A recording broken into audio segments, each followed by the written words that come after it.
With glowing arms we see thee rise, the true north, strong and free. From far and wide, O Canada, we stand on guard for thee. God keep our land glorious and free. O Canada, we stand on guard for thee. O Canada, we stand on guard for thee. Whew. Emotional day, guys. It's an emotional day. It's a really emotional day. It is very emotional for this guy. Wow. Had to bring in the anthem, had to get us in there, had to get us ready. It's coming down on us, the biggest match in Canada's history. Whew. Again, I'm going to tell you, I'm really emotional. This is getting to me now. This is really getting to me. But I'm glad it's getting to me because I wouldn't want to be anywhere else. I'm having a freaking blast at this World Cup. Thank you, everybody. Thank you, everybody. Tears rolling down my face. Whew. It's going to be a big day. Wow. Into the chat before we go anywhere. Milky Moo. Welcome in, my friend. Do or die time. It is do or die. Move it or lose it. Or as I say, win to fight for another day. Lose, get on a plane and go home. Really. Win to fight for another day. Lose, as I'm wiping the tears away. And nothing's even started. That's how emotional I am right now. Go Canada, go, says Mark. Way to go, Mark. Milky Moo, shit or get off the pot. Absolutely, absolutely, absolutely. Kevin Babs, oh, Canada. Well done, Stevie. Thank you, my man. Lynn Pitts, good luck today, Steve. Thank you, brother. D. Scott, Scotty, come on, son. Are you there? Are you there? Cross your fingers, boys. We're going to need everything today. We're going to need the best performance of our lives. The best performance will do it. Only the best performance of our lives can do it. I'm telling you now. I'm telling you now. I'm going to check that up, Lynn. I'm going to check that up, absolutely. But only the best performance of our lives will do it. I tell you, I've waited years for this. Years. Really waited years for this. Let's pray. Let's get it done. I tell you, guys, I'm really emotional. More so for this, probably anything else. Unbelievable. Got me, guys. Got me really good. Let's get into the lineups. Let's see what's going on there. And let's talk about them lineups and see what we think about them lineups. Let's start away with Morocco. Looking on the Morocco side of life, Bruno in goal, or Bono as he's got on the back of his shirt. Limpets in the chat that I can. Limpets tried to send a pic of the smoking pork picnic via the chat network. Tell you what, send it to fifascup@gmail.com. I'm going to say this again, Lynn. The email, send it to this email. I'll get it out straight away. FIFA S Cup. That's simple. FIFA, FIFA, SCUP. Frank India, Frank Arthur, Sierra, Charlie, Uniform, Papa. FIFA's Cup at gmail.com. Send it there. I've got the email open. I'll show everybody the picture once it gets here. So send it to me, Lynn. Once again, one more time, FIFA's Cup at gmail.com. FIFASCUP at gmail.com. And I will get it up on the screen. I guarantee you, I promise you, I will put it up on the screen. Wow, what a start. What a lovely start. I'm human, people. I'm human. I've got feelings. And they're big today for this team. Let's get into it. Let's get into it. Bono in net. He's been brilliant all the time he's been with the team. Hakimi, Mazraoui, Bouadi, Quinay. Tell you what, guys, they're tough to get round. Diaz, number 10. Saibari has been, or Saibari, I should say, has been a revelation for Morocco this World Cup. He really has. Issa Diop as well. Very important parts of their team. They're going to factor in today. They might be the guys that do the damage on us if we can't stop them. Then you got Kanous, El Al-Nui, and Ram Halhal. I tell you, They're going to come, excuse me, they're going to come fast and strong on us, but they'll take 90 minutes to take us to pieces. They are the big favourite in this match. We've got a mountain to climb. Everest is one thing, but this is a mountain. Into Canada, I'm going to check into the chat real soon, bringing up the TV, getting that ready. We got 8 minutes to the kickoff. Canada's biggest match ever. And like I say, we're all real here. We're all real. Emotions are emotions, and I got very many mixed emotions today. How far we've come with this team in 6 years. Where we are right now, 30 in the world. We're taking on a massive team. Morocco, 6 in the world. It's going to be a tough one. It's going to be a tough one. I'm full of hope. I am full of hope. And I think we can get there. Just bringing up the channel very slowly. But I think we can do this. But again, it's going to take the biggest ever performance of our lives. Canadian team walking out on the field now. Beautiful scenes. I just hope they're up for it. I just hope they're up for it today. I really do. I threw the dice yesterday, and the dice say Morocco wins narrowly. Narrowly. That's what Morocco says. Look at them Canadian fans. Look at those Moroccan fans. But the dice say that Morocco was going to win narrowly. Let's see if they do. I'm going to quickly blow the trumpet. Da-da-da-da. Da-da-da-da. Lovely scenes, lovely scenes, lovely scenes, lovely scenes. We're staying with the chat. We're going straight to the game. We're not messing around. This is our time now, people. This is our time.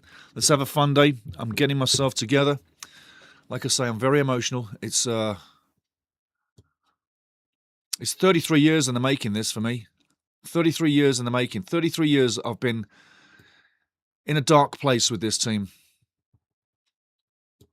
27 of those years was the place, but I'm going to give you some of this. That's our boys singing. Our boys are singing. How about you, England? How about you sing your anthem like our boys are singing this? Keep our land glorious and free. Oh, Canada, we stand on guard for thee. Sing it, guys! Canada, we stand on guard for thee. Woo! Well done, people. Well done, people. Our lads are singing it. Great fans. Loads of Canadians. What a scene. What a scene. What a scene.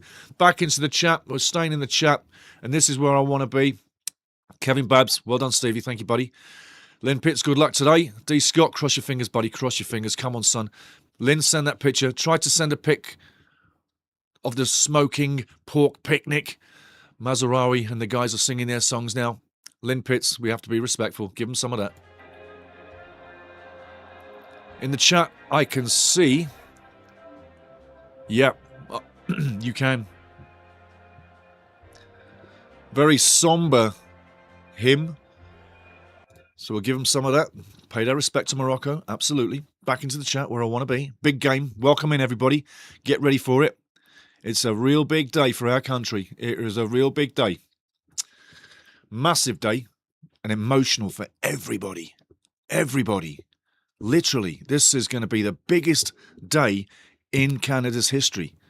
This match is the biggest we've ever been to.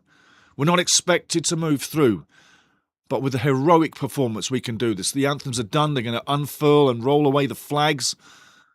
Fireworks. Okay, that's a really pathetic event for fireworks, to say the least. That is pathetic. You want to come to the EFL? We have firework displays. Oh, yeah, I tell you. But anyway, getting into it. Mark Film. Not into Seeger starting. He played poorly against South Africa. I don't like Seeger. I don't like his attitude. I think he's a liability, and I think he's a passenger, and he's not up to this standard. How about that? I think we agree with each other, Mark. I think we do. Washing away the waterworks. You never see me cry? Well, I'm good to cry. I don't mind. Real men cry. Whew. Especially if it's a big day. And this is a big day. 33 years, I'm telling you. I've been waiting for this for 33 years. 33 years. Now let's get them starting lineups out of your way. Get back on the real screen. And I'll talk about them moving through.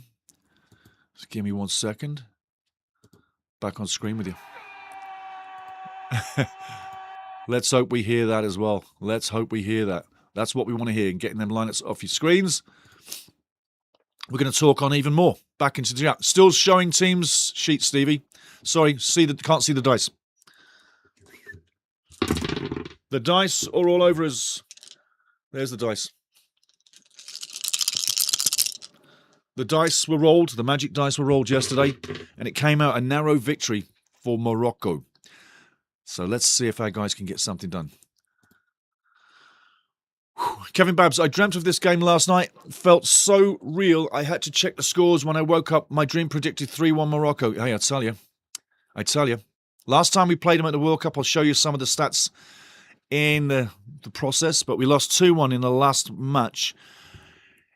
And that was Qatar 2022, Canadian fans, if you didn't know, and worldwide fans. Welcome in, everybody. Welcome in. Thanks for joining us. Thanks for staying with me. Thanks for watching me cry and come back to normality. And crying is normality. Everybody cries. Even real men. Big men cry. Jonathan Hart says, let's fucking go. Absolutely, brother. Let's do it. Kevin Babs, I dreamt of this game. I've been dreaming of this game for 33 years. Lynn Pitts emailed it to you. I'm going to check it real soon. Milky Moose Celtic, believe, don't let go. 2-0 down, 10 minutes to go. You ain't dead. You ain't dead. You ain't dead. You need to prepare for it. Believe it. Absolutely, brother. Absolutely, brother. Before we go anywhere, I'm just going to check double time on TV. That's okay. I'm going to go check my emails right now.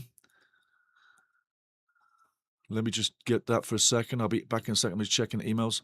Got it ripped up. Lynn, got you there, buddy. Oh, yes. Oh, yes. Right. Tell you what, watch this, buddy. You'll love this. Okay. Get you there. Into there. No. We want you up there. I'm saving it right now, Lynn. I've got your picture. You're coming through loud and clear, brother. Lemon Charlie, big man. Lemon Charlie. Move to the jungle. Lemon Charlie. Give me a second while they're arsing around. I'm going to just bring this image in. 11 seconds. I'm going to put it as Lynn. It's titled as Lynn. Let's go get Lynn's pick. Come on. Let's get Lynn's pick. The appliance of science will be there in seconds, my brother. Be there in seconds. Lovely, lovely, lovely. Okay. Let's size that puppy up. The appliance of science. Excuse me. Okay, let's get out of there. We are literally too big. Smalling that puppy down, coming in loud and clear, buddy. Ooh, look at that puppy. Ooh, look at that. Yes. Absolutely gorgeous. Gorgeous, gorgeous, gorgeous. You know what? Because I've only got seconds to resize it, Lynn. It's in there. Done. On your screens now, guys, take a look at Lynn's big pork barbecue. That happened yesterday. That's Lynn's big pork barbecue. Lynn, I told you I'd set it for you. There you go, brother. How quick was that? Hey? The appliance of science. You've got the big pork barbecue from Lynn from the 4th of July, brother. Belated returns again. But there you go. There's the big burn. Both coaches on the scene right now. We're level with the match. We're going to the match straight away. Guys, welcome in, welcome in, welcome in. And we're going to show Lynn's fry-up barbecue a few oftentimes. But there you go, Lynn. It's in. You're on with the show. Boom. Lovely. I'll tell you what, I'd love to have a piece of that. Did you put a drink out for me last night? Did you put a drink out for me? Because if you was, you know I was there in spirit. The game is literally with us. It's underway. Canada's biggest day. Let's see where we end up, people. We got 90 minutes guaranteed. Just take it slow, Canada. Take it slow and take it easy. Take it slow, take it easy. Ooh, totally doable. So totally doable. Leonardo, we can. Yes, we can. We can. We can. Kevin Babs, such an emotional day for Canadian fans. Lose, there will be tears. Win, oh, there'll be more tears. And we're playing in black. We have not played in red or competition. I am absolutely annoyed with that. I think it's absolutely unforgivable for the players and the CSA to not wear our national colour. We are not black. We are not black. We are red. All the big promotions through CSA and CSB, the thieves, were put down in red. We're not black. We've got to play in black. To me, Black is a funeral. I wanted red for today, not black. Why are we wearing black? We're not black. We're red. We might have a little chat problem. OBS reconnection successful. Good. Back into the chat. We had a little bit of a problem there, but no problem. Lynn, I have 10 years pit experience behind me. That looked lovely. I tell you, brother. That does look lovely. Milky Moo's giving you the big ups. Blaze, so nervous, I'm not going to lie. Me too, brother. Me too. Started at 8 a.m. this morning. Way to go, brother. That's Lynn. Lynn Pitts, 1 more hour, cooking as we speak. Whoa, tell you. I tell you, cooking as we speak. Cooking as we speak. Way to go, brother. Way to go.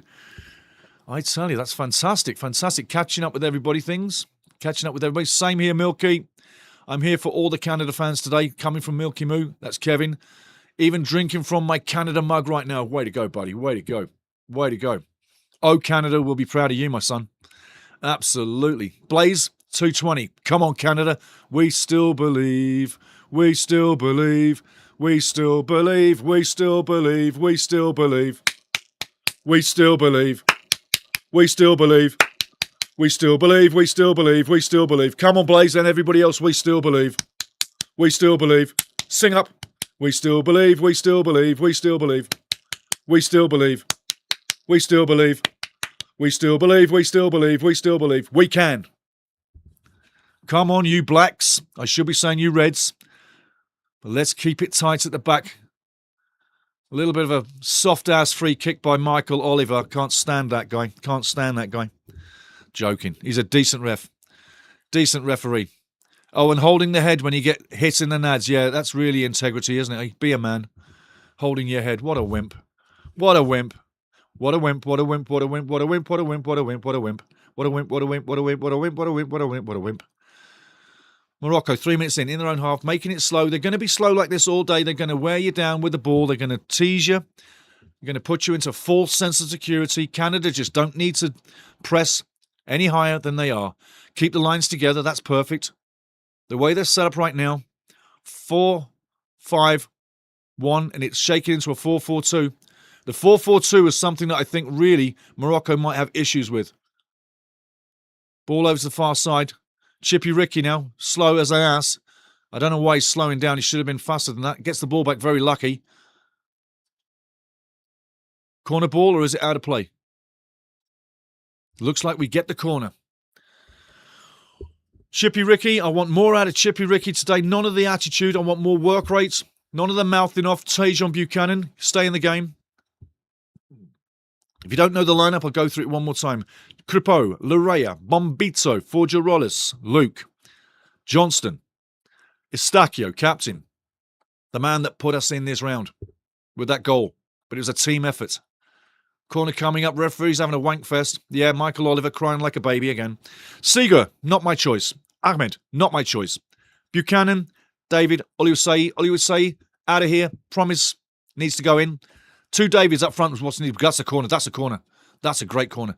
But the 2 Davids need to be up the front. Tani is not my choice at all. Put it away, son. Great save by the keeper. Another corner coming up. Bono has been busier of the 2 keepers. If it keeps up like this, fine. But one thing we do need, that ball's got to go in the back of the net. All that pressure. I'm loving it that you're drinking from a Canada mug, Kevin. I think that's fantastic. I'm drinking from a tankard. The angle that David hooks that ball in is on target. Bono makes a great save.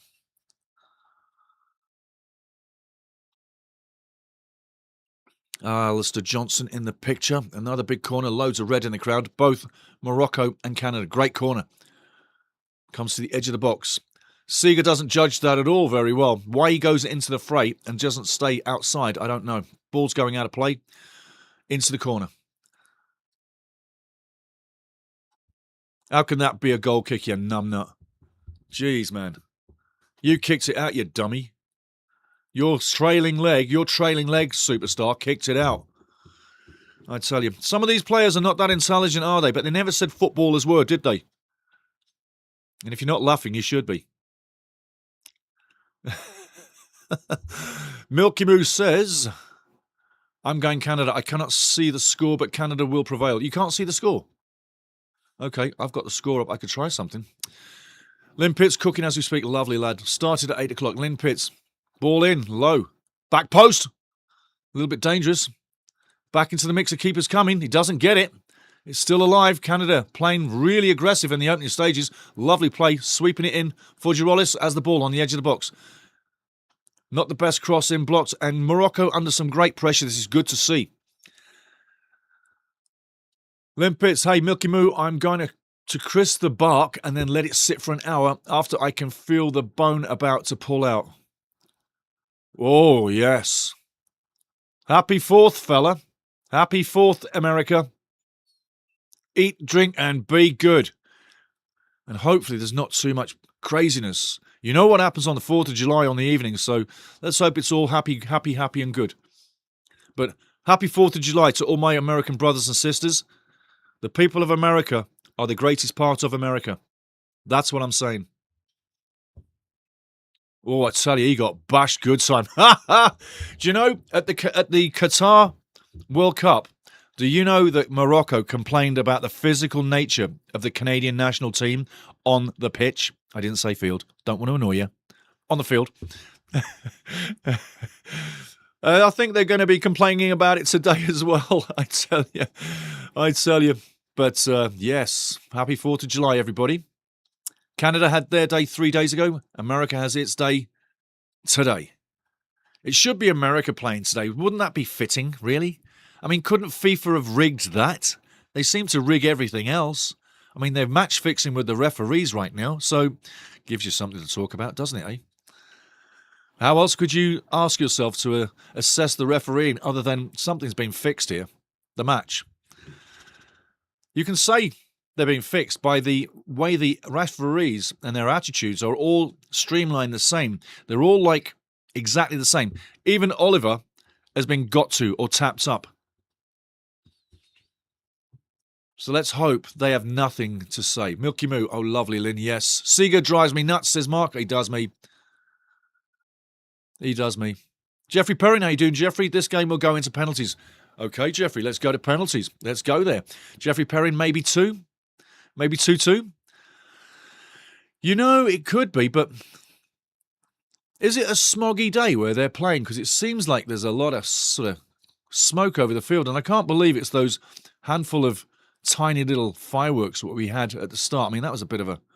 Why have fireworks if they're going to be that bad? Looking for the free kick. Should be a corner. Well done, linesman. You give a goal kick there. Tell you what, this might annoy some people, but it's true. We've got an all-English team on the field. I don't know if that's a good thing or a bad thing. I really don't. English referee and English linesman. 30, 40, 50, 60, 70, 100 years ago, 150 years ago, you would have said, rock on, Stevie. They are the best. That's what you need. They're going to supply good officialising. Not any longer. Not any longer. You look at the EPL. You look at the 30-plus wrong decisions from the VAR room within the season last year. I say that's way too much. I say human referees probably do better. Just saying. But hey, 0-0, 10 minutes, that's good. 80 minutes to go. Canada on the front foot. Touching it up. Put it away! Good save by Bono one more time. Canada storming it. And Morocco under pressure. The overhead kick going nowhere. Physical play by Canada is doing well. Tejon on the ball. Free kick, referee. No free kick. You've got to be joking. In you go, Tejon. In you go, son. In you go. Nice. You drop me, I drop you. Why we weren't given the first free kick, God only knows. Michael Oliver, get your nuts out of your hands and start growing. Brilliant play by Canada. The officials, absolutely garbage. Morocco under pressure, and I tell you what, I think that they've been surprised by this. Jesse March needs to stay on his feet, stop acting like an absolute moron. I've had enough of his antics. I've really had enough of his antics. It's the boys on the field that are doing the work. Keep yourself together, Jesse. Great defending, nice and calm. Lovely defending by Canada. Youthful, experience, helping Canada right now. Jonathan David with the ball. He's not going to go far. He does well on the ball, passing it left. Fantastic vision. Canada raping down the left wing. Interchange play is phenomenal. This is a real performance so far, guys. We are working overtime. Working overtime. Lynn Pitts. Houston has a retractable roof. The smoke lingers after fireworks. Thank you, Lynn. I was just wondering, it seems there's a bit of a haze. And I'm like, I don't know why. Hey, Baldy, read my finger.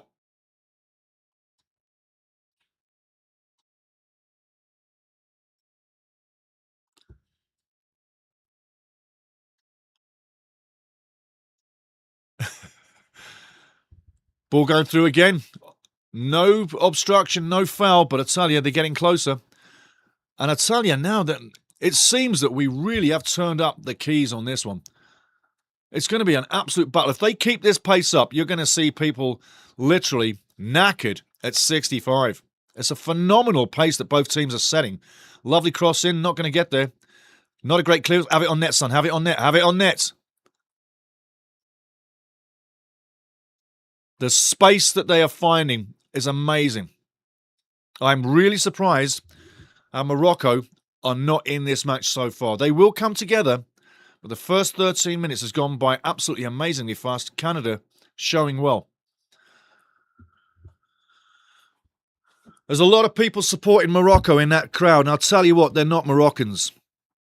There's a lot of people in that crowd supporting Canadians, and they're all from Canada. Mark my words. A lot of people at that party supporting Morocco, not from Morocco. Bone density, bone features, cheeks, eyes. If you've been to Morocco, you know the features of Moroccans. I see a lot of North American Moroccans, okay? Just saying.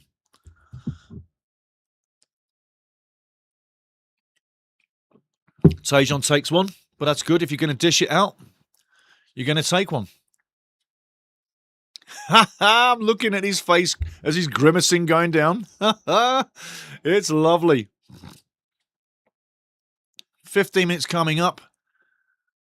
Milky Moo, great ball in, AJ. Yes, it was. It was. Come on, the hoops.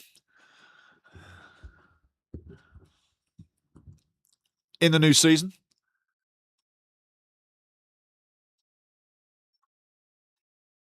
I go all the way back to Jimmy Johnston. Do you remember Jimmy Johnston, Milky? Aye, Jimmy Johnston. I got the kit because of him as a kid. The full Celtic kit. Jimmy Johnston. Little man. Blinding winger. But Jimmy Johnston. Do you remember him? As said, Bono is Canadian. Grew up there. Yeah, he did. He did. But I'll tell you what, we don't need him. We don't need him. And he will not regret playing with Morocco, not for a second. But tell me somebody who doesn't want to play on this Canadian team, who's young, who's exulting.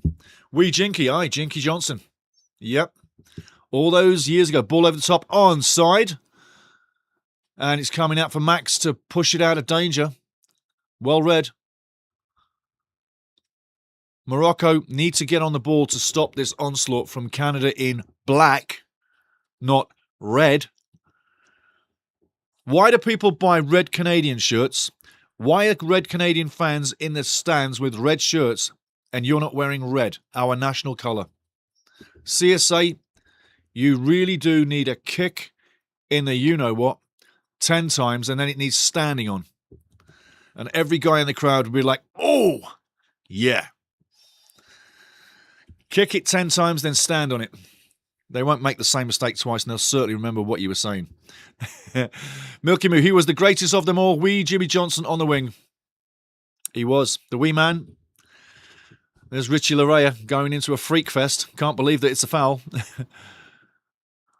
16 minutes gone. This is very promising. I've got to tell you, it's extremely promising where we're sitting. Let's hope it stays that way. Absolutely brilliant so far.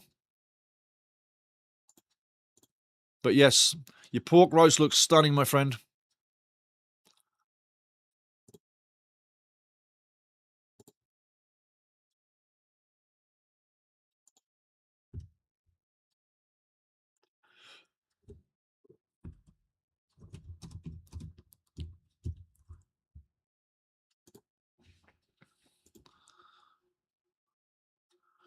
Three shots by Canada so far, 2 on target. And that's what you got so far. Morocco has not breached Canada so far. Let's hope it stays that way.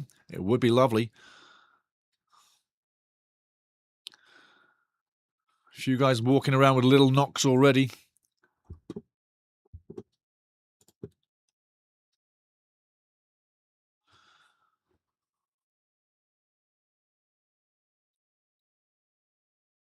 Three at the back for Canada, which could thin out to 2 at the back, in my opinion. If you're pushing this amount of pressure on the opposition, your 3 at the back can draw to 2. You've got 4 there right now. So you can say they're keeping it safe in case it comes back on them super fast with the counter. This is absolutely stunning play by Canada. Put your foot in there. Corner 1 again. Stunning play by Canada. They're really up for this. But can they do this in both halves? You know, you've seen Canada bring a big half before, and then the second half wasn't the same. Or the first half wasn't the greatest, and they step it up in the second half. Rarely have we seen 2 great halves from Canada. Decent halves per se, but not great. Right now, when the free kicks come along, they got to slow it down, catch their breath. Corners, likewise, slow it down, catch your breath. And anytime the referees stop the game for any nonsense, which is nonsense for them, just take a breath, slow it down. Eustachio with the hand, wearing black, with the corner, waves the hand, takes the kick. Lovely corner. Far post, it's in the mixer, and it's cleared again. Panic stations by Morocco as they hoof it close to out of play. Chippy Ricky shows the man the elbow, wins the throw-in. Leonardo, not bad so far. Not bad at all, not bad at all. If you go back to 2022 and the 2022 World Cup, I'll tell you something in 5 minutes that makes this really cement itself. In 5, I'll tell you something. In 5. But so far, so good. There's plenty of time for either side to get the first goal. But the challenging and the pressing by Canada is top draw. Can he get that? He will. Keeps it in play. Ali Ahmed, time to do something, son. Time to do something. You've been very quiet all week. You've been very quiet all World Cup. Time to do something, son. If you don't, there's a place on the bench for you, Ahmed. Pull your finger out. Do your job. As Keno says, do your job. Jeez, man, do your job. That's all you got to do. Canada now. On the back foot. Luke with the ball. Moyes down the line. Precision pass. In comes JD. Takes the foul. And the referee ignores the foul, but that was a boot to the ankle. Crossing over. And now you call the foul. What an asshole. What an asshole. Now you call it when we got the ball in front of the fucking box. What an asshole. Michael frickin' Oliver. Dumbass.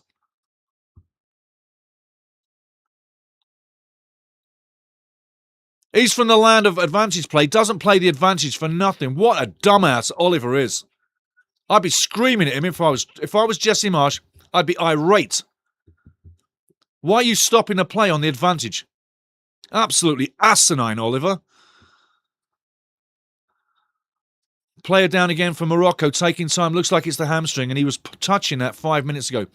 It's a bad blow.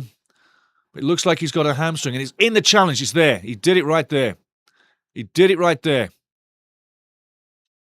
That pressure from Bombito, wrestling on his back of his leg. Watch a second or two. He was feeling it straight after. That contact on Bombito, that physical challenge, destabilizes the legs and the muscles and your Achilles, which goes all the way up to your hamstring. He's probably going to wobble about a bit. They'll probably freeze it, try to keep him in.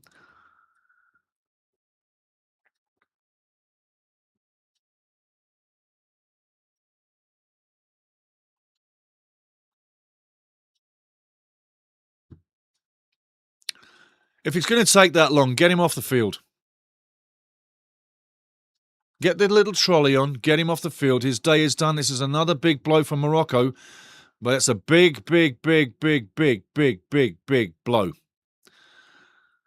Yes, they've got a squad, but I tell you, this can help us. This can help us. Into the chat.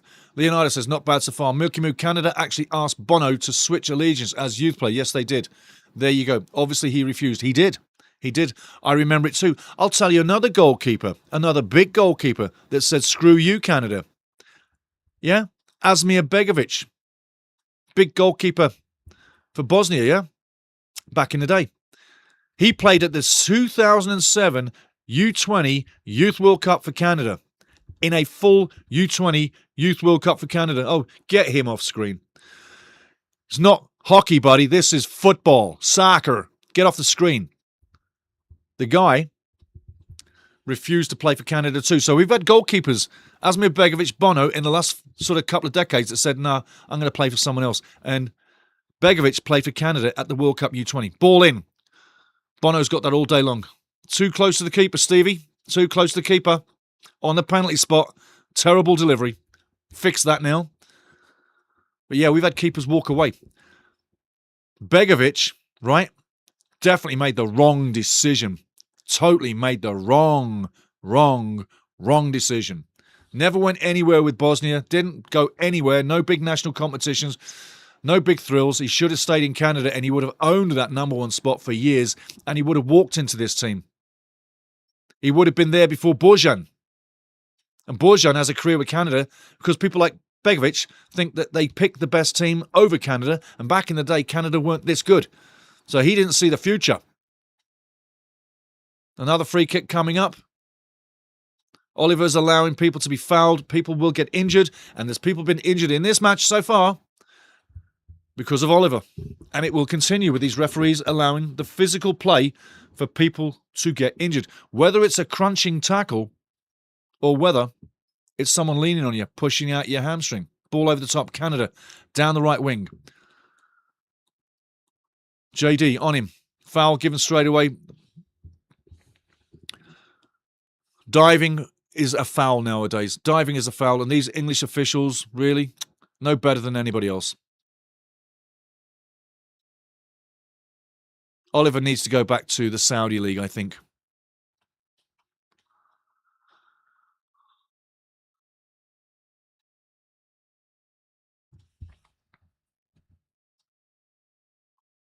Leo says, showing intensity, mark without making mistakes. Absolutely, absolutely. And we have a commercial corruption break on. Absolutely. The corruption breaks are starting.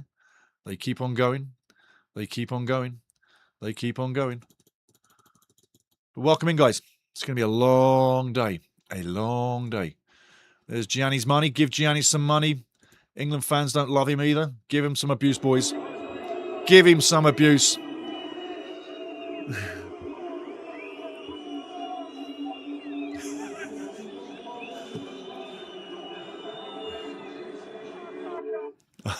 And that last line by that guy, fuck off. I think it's so funny. Jonathan, is the round of 16 the best Canada has ever done? Yes, sir. It is absolutely the best we've ever done. We've never been anywhere near this. We've never, ever got out of a group in 2 attempts before this. We lost all 6 matches in the previous 2 World Cups that we went to. That encompasses 1986 and it encompasses 2022. Now at 2026, we actually won a match, we drew a match, we lost a match in the group phase, but we advanced for the first ever time. Round of 32 is the deepest we've ever gone in the competition. Round of 16, absolutely, is the farthest we've ever been. This is record-setting days, my friend. It really is. Hopefully it continues because good things happen. Good things happen. Excuse me. But yeah, round of 16 is the best ever, mate. Milky Moo, a lot of African countries, Cape Verde, and an example, go wide in selecting players. Yes, they do. They do. Milky Moo Celtic says, just a second, I'm going to check on the stats here. Still playing it. I'm going to get myself a new screen because you know what happens? You know what happens? They bring me back late. They suck me in. They bring me back late. It takes 2 seconds to rearrange it and still be on time.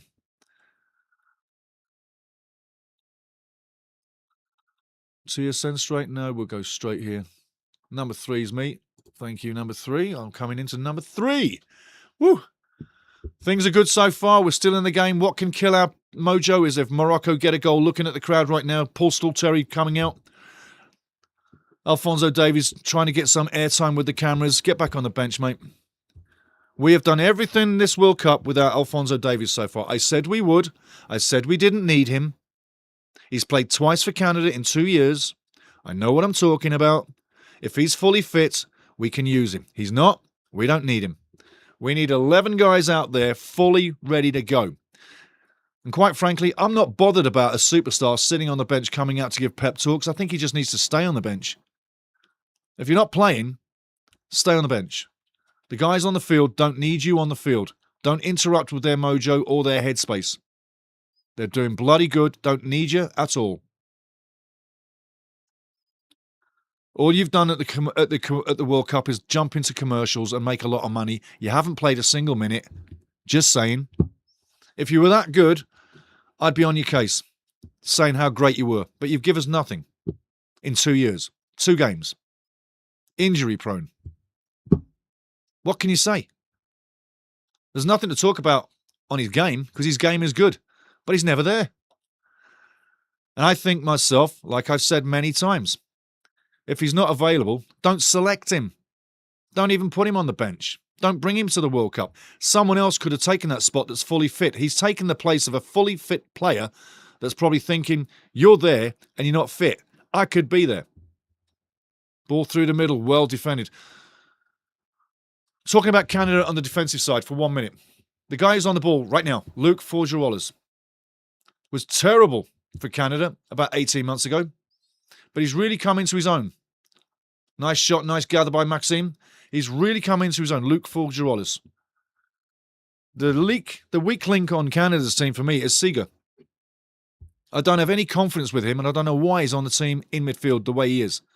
There's other choices, way better choices, but maybe he's starting, and maybe people like, per se, Saliba or Jaden Nelson are coming in later. I would sooner start Saliba than Seeger. I would sooner start Jaden Nelson than Seeger any day of the week. And cast your mind back to defensive frailties. Australia match? Yeah, he cost us the match. Just saying, that's not long ago. But Luke Forgerolas, I came down on him a few times when he was starting out with Canada for being too immature, childish in play. He's growing up quick, and he's turning into a bit of an asset. 28 minutes gone. Are we going long, people? Are we going long? You chose the wrong team. You chose the wrong team. Mr. Bono, you chose the wrong team. Ollie Johnston, Celtic fame, with the ball, long throwing, coming up. Into the dead zone, going into the middle. Foul. Get on your feet. It's amazing how weak these Moroccans are looking. I expect more toughness out of Morocco. But they're dropping like flies. Or are they play acting like Hollywood stars? I think it's the Hollywood. They're play acting. And the money, we've had enough money come down on Johnny's head. Let's take away the money. No more money, Johnny. No more show me the money.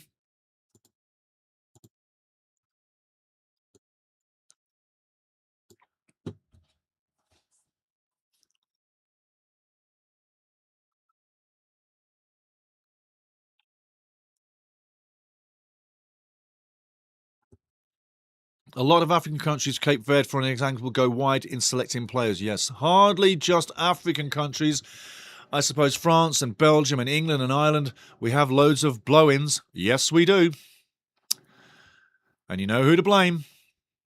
Milky Moose Celtic, don't know who that guy is. Sorry, I don't know who you're talking about, Milky, sorry.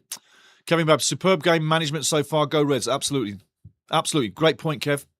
Game management is on the ball. Keeping the lines tight, keeping the energy levels up.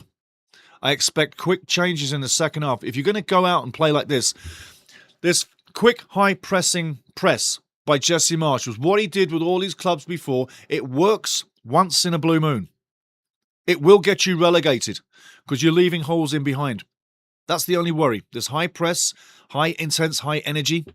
You're going to wear legs down. It's great for the beginning, But slowly but surely, it wears legs down. And that's a good thing. Not only does it wear your legs down, it wears the opposition down. And as you know, defending wears your legs out quicker than if you're attacking. You're so under stress if you're defending all the time. Okay, let's race to the ball and let's take a dive and let's win a free kick. Absolutely. Look at this. Let's take a dive. Yeah, Luke's diving. Oh, that's never a foul. Getting ready to jump in front of the man to take a dive. The definition of obstruction is what you just saw. Obstruction can be called. These referees have no idea about the rule of obstruction at all. Unbelievable. And I'm talking about a Canadian fan diving. Or Canadian player, should I say, diving. You should not reward diving. These referees are not being fooled. They're fooling you with their terrible decisions. I remember years ago, if you dove, people would rip you to shit on the field. You would get ripped to shit on the field for diving. 33 minutes nearly gone. No score in the game. But from as much as Canada's had the opposition, you know it's only 1 second away from a free kick, a corner, a set play, and Morocco will spoil the day. Fudgerullas.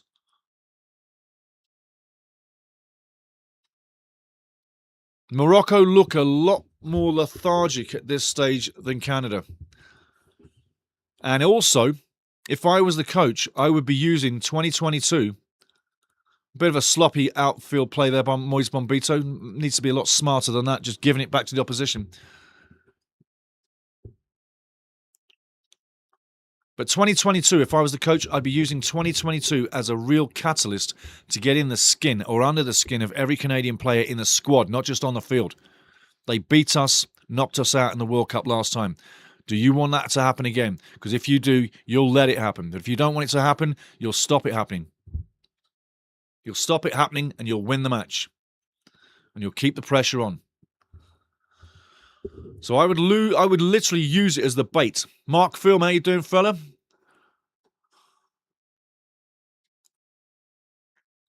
Brutal take on Davies, Steve. This guy risks his career playing hurt at the Gold Cup, and Davies at 50% is better than anybody who wasn't selected. I'll agree to disagree. Totally. I'll agree to disagree. Great point, by the way, but I'll agree to disagree. I have my own opinion on Davies. And if you're going to come in risking your career, then Bayern Munich won't allow that to happen. Not for a second.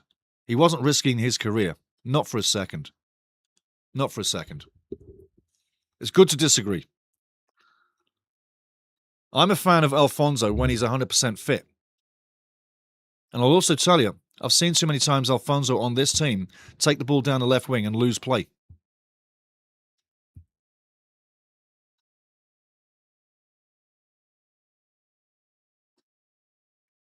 Keep fighting, boys. What about that for a penalty? I tell you. No foul, no foul. Morocco can't believe the physical play coming in by Canada.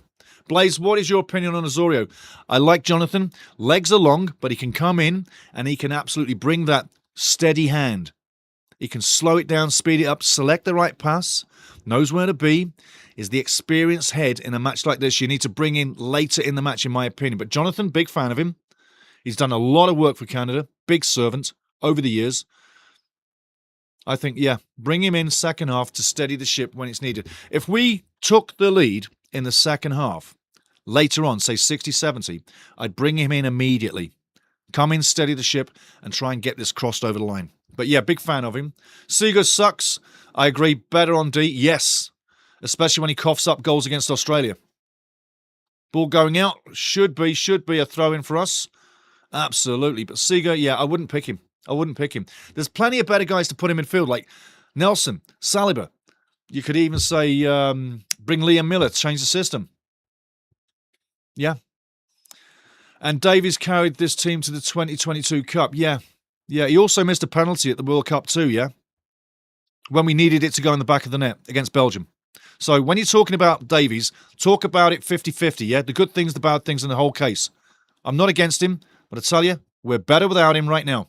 He's injured. He couldn't help us. And these guys have carried this team, this nation, through the World Cup and have done fantastically well. It proves the point what I said weeks ago, that we can make it without Davies, and one player does not make a team.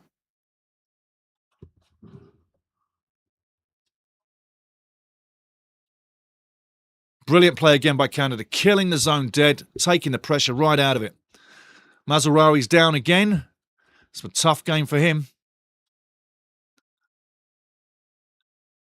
Osorio any day over Seager, 100%. Mark, 100%. 100%. Osorio any day over Seager, but miss Kone and Flores. I was sad when Flores got injured. He was such a little inspiration, the red-headed monster. Wasn't he ever? He was fantastic. Hasn't been with us for long. Sacrificed coming with us for another nation. Gets in here. First game he plays, he's the best player on the park. So when it comes to players missing and players doing things, I would have taken, you don't like this, Mark, but I'm saying this, Flores offers me more than Davies in the last 2 years in that one match. He was phenomenal. Phenomenal. And it's sad that he rips his leg out, ACL, in the final. So sad. But he's one I would have loved to see. The other guy you're mentioning, Kone, very sad. And he was doing a great job. He's come a long way. Kone has been through a lot of adversity, and he's fought his way through. Even with the meltdowns on the field with Jesse Marsh coming on, coming off at times, he's gone through adversity. Kone gets my absolute respect. He's a young kid, he's fought hard, he's battled away, he's proved his worth, and it's a sad thing that he gets his leg broken. But when you have referees letting everything fly, breaking legs happens. Jeffrey Perrin says, keep your eyes on the prize 100%. Do you live by the sword? You die by the sword 100%. 100%. 100%. Chat, you're doing brilliant. You're doing brilliant. Absolutely monstrous points. You've got to disagree with me at times. You've got to agree with me at times, but that's fantastic. Don't agree with me all the time, because I won't agree with you all the time, but we'll do it respectfully like we do. But brilliant points. And I'll tell you why, because this is a big match, and I know it's getting to all of you, and you're interested in this match. Chippy Ricky's in there. Oliver's having a go. Chippy Ricky's in there. This is heating up. Canada is fighting strong. All the boys are getting back in black. Morocco normally would have steamrolled over any other team internationally and beaten them up in that situation. You can see how strong Canada is right now. Going to have a word with what's going on next. Chippy Ricky, referee's having a Fraz attack. Literally, Michael Oliver is having a Fraz attack. Michael Oliver is having a Fraz attack. What's going on? It's going to be a yellow each. It's going to be a yellow each. You say, you stand there, you stand there. He's having a word with both. Chippy Ricky still mouthing off. Look at this. Yellow card. What a joker. What a joker.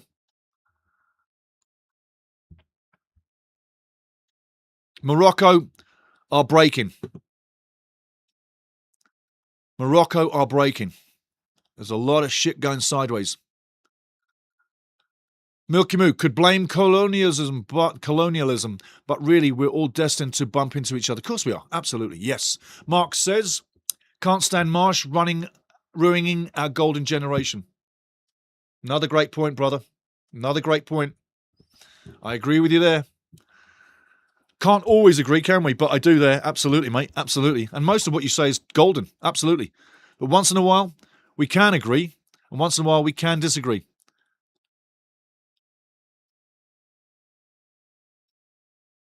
Hakimi's getting frazzled. When you see Hakimi getting frazzled, you know that Morocco's under pressure. A goal by Canada could be enough today. One goal could be enough. And getting under people's skin is what Chippy Ricky, Richie Larea does best, and I love him for it. Get in their heads. Get them off their game. That's part of football, and it always was. Dangerous moments now for Canada. Alistair has to deal with it. Gets caught in possession, but gets lucky. Big challenge coming in. It's a little bit scrappy. Ali Johnson in there battling like a monster. But he does lose the ball. And in comes Seager. Gets the foul. But yeah, Mark, can't stand Marsh ruining our golden generation. I can't stand Marsh on the sideline jumping up and down like a 2-year-old as well. It looks bad. It's a bad look. It really is. Stand on your feet. Get a suit and tie on. You're in a World Cup knockout round. Get dressed. Look like a coach, not like a guy who's going down the pub. No disrespect to going down the pub and being a guy, but if you're a national team coach, dress up, look the part, and act your age. Advantage Canada, says Jeffrey. Kevin says, I'm not a fan of Jesse either. However, give him his dues. He's breaking records with Canada this World Cup. You're correct. You're correct. But on the inside of that, Kev, I add this to it. When you see the team that John Herdman left him being Jesse Marsch, it's the team that's doing it. There's quality on this park right now that Canada has. We've never had this quality right through the team. We've had one or two big players, but the quality we've got right through this team, Jesse Marsch inherited a free ticket to the World Cup, and this team is doing it. He might be responsible for some of the tactics, but it's the player core we've got now. We never had this type of player and the quality throughout. Even the squad is stacked nowadays compared to when we had nothing.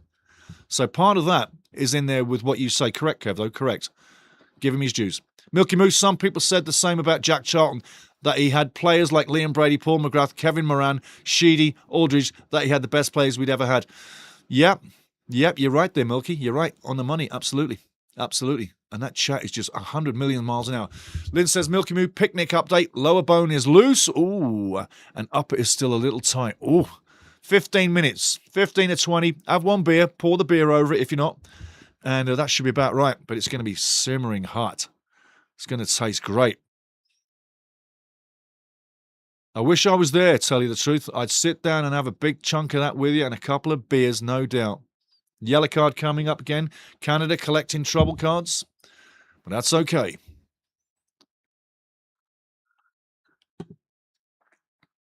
Morocco is pissed. I agree about Coney, says Jeffrey. In about it, Milky Moo. Yes.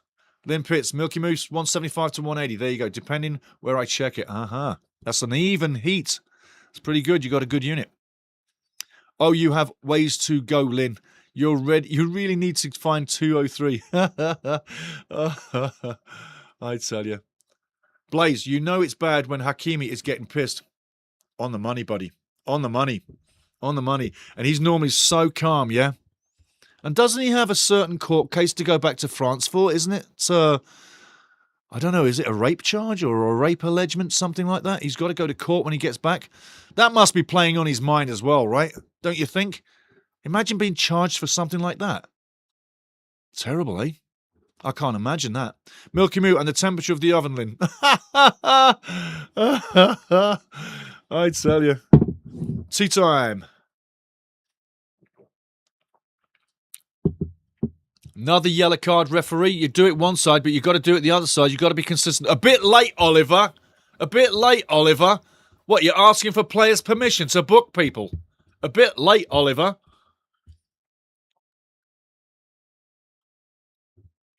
Oliver, never before has a ref asked for more. Oliver, never before has a ref asked for more.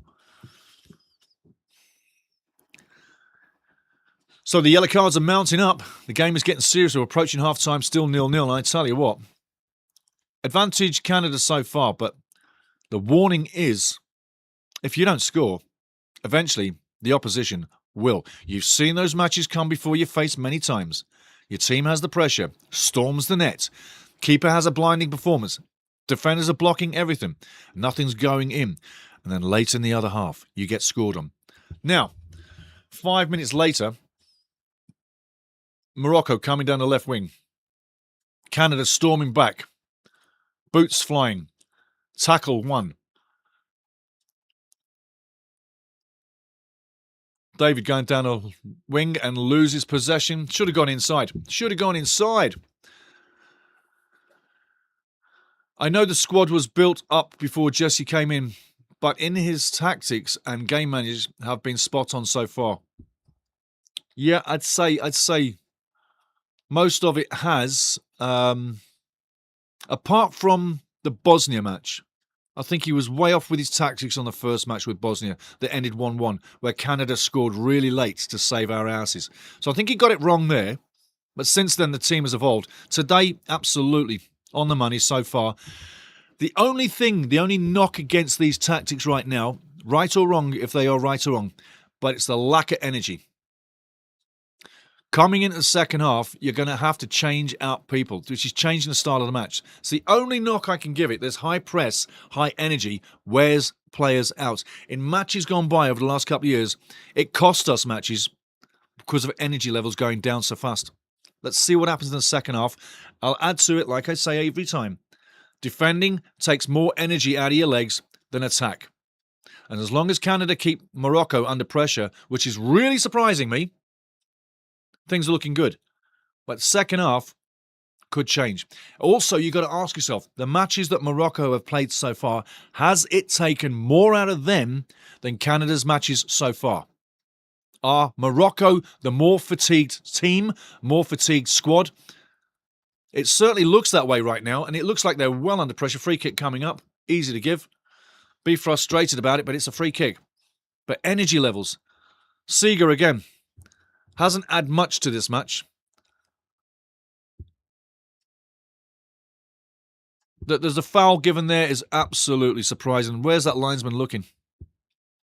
Yeah, stay on your phone, love. There's a football match in front of your face, but stay on your phone. Yeah, brilliant. Brilliant.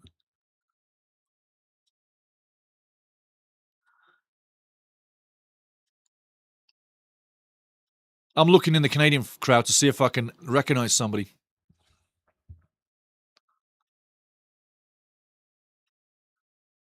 Daniel Svigoki, Daniel St. Paul, how you doing, brother? Good to see you. Richie is really chippy today. He is, and he needs to stay that way.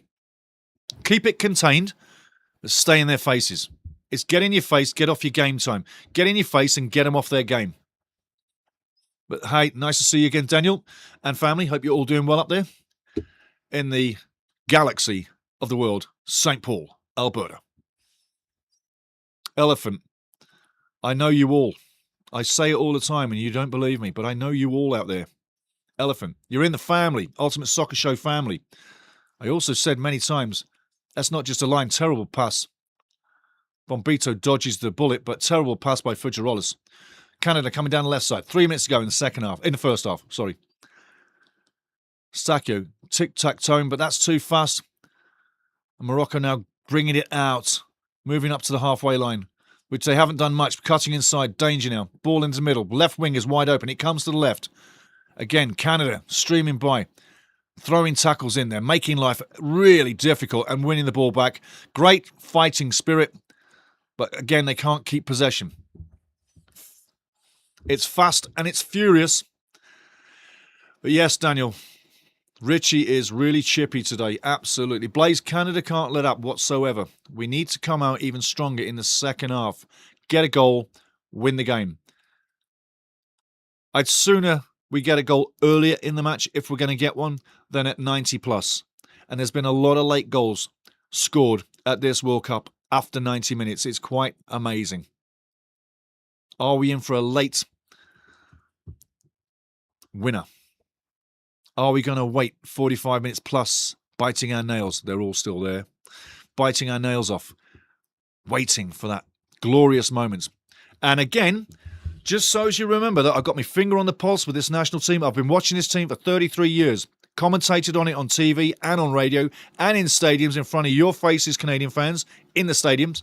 You've heard me in your speakers. You've heard me in your stadium speakers and your TV speakers as well. And I'm going to say this much. When I critique anybody on this team, it's not malicious. It's just straight fact. I'm so involved with this team for all the years. I am a file of what's happened over time. Fujirolis getting really hit and another yellow card flies. I'm sure eventually there may be a red card in this match. I'm sure, because it's got the feeling. We need to come out even stronger in the second half, Blaze. You're absolutely right, fella. Matty, how you doing, fella? Morocco going fully Italy. Yes. Yeah, brilliant point. Brilliant point. Knee to thigh. Can get a dead leg there. Luke probably has a bit of a dead leg. But yeah, Morocco going full Italy. Yes, brilliant point, Matt. Brilliant point. Well done, son. Milky Moo, nice setup on the ball. Wow, the chat is just jumping up and down like a yo-yo. It's hard sometimes. Nice setup on the ball. Yeah, I think you have more than an hour away. Resist the temptation to crank the temp. Keep Still cooking, Milky, still cooking. There's a football game going on, Milky. Lynn Pitts, I'm cutting grass, so it's all good with the time. Thanks again. There we go, half time on the cooking show here at Canada 0. Morocco 0. I think between the two sets of fans, look in the crowd, you'll see that Morocco fans are probably not as happy as Canadian fans. And Morocco players whining to the referee. You don't see that many times. Jonathan David is the point I'm going to make to you. Are you hiding again, Jonathan? Where are you, Jonathan? Have you had a shot on goal in anger, Jonathan? Where are you, Jonathan? Why are you hiding again, Jonathan? I remember the 2022 World Cup. I remember all the times we played big teams, Jonathan. Where were you? You're hiding. Get stuck in. Get up front, get in position, and get ready to score. Said it before many times, guys. JD, big teams come along and he just disappears. Halfway there in the match. Long way to go. Milky Moo. Jeffrey Perrin, good defence is a good offence. Oh, yeah. Your best defence is a great offence. Keep the ball in their end, you can't be scored on.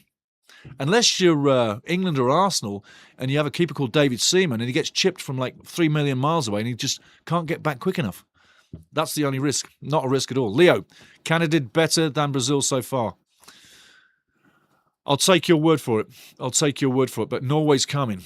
Norway's coming, and that's a big game. And more listings will go up for live watch-alongs for the round of 16. Keep watching, keep watching. It's happening, it's happening. Milky Moo, right now would be the time. Their managers, frick the managers with their plans, half-time plans. Jeffrey Perrin, Canada play in Canada soccer. Play Canada's play in soccer. Play Canada's play in Canada soccer. Jeffrey Perrin, play Canada's play in Canada soccer. I think there's a word missing there, but I can't figure it. Jonathan, I feel like you're talking to me. We always are, buddy. We always are. We always are. Half-time in. Would have been nice to put a ball in the back of the net, but we didn't. We didn't. And are we going to do it? Hey, let's see. I'm going to go get another piping cup of tea. I'll be back real soon. But I'm going to place you up the lineup so you can see who's on the field. Not right now, but in a second. Seamus, how you doing, fella? Good to see you. Impressive by Canada so far. Let's hope there's a goal coming. You can have all this play, but if you don't put the ball in the back of the net, either team, it's going to be a long day. It's going to be a long day. And then it has the thought of, are we going to penalty kicks? Are we? We'll have to wait and see. Have to wait and see. But for now, I'm going to throw you up the lineups. And some beautiful music as well. I'm going to start you deep into the Spanish track so you get to hear stuff you haven't heard. So there's your lineups coming up right now. Take a look. We're thinking about who we're going to change for the second half, yeah? Who can we change for the second half? That's where I'm going with it, if we are changing. And we're going to go into the mucka, which is music. There's the mucka. I'm going to start you way down the line so you're going to hear something very different. But get in there right now.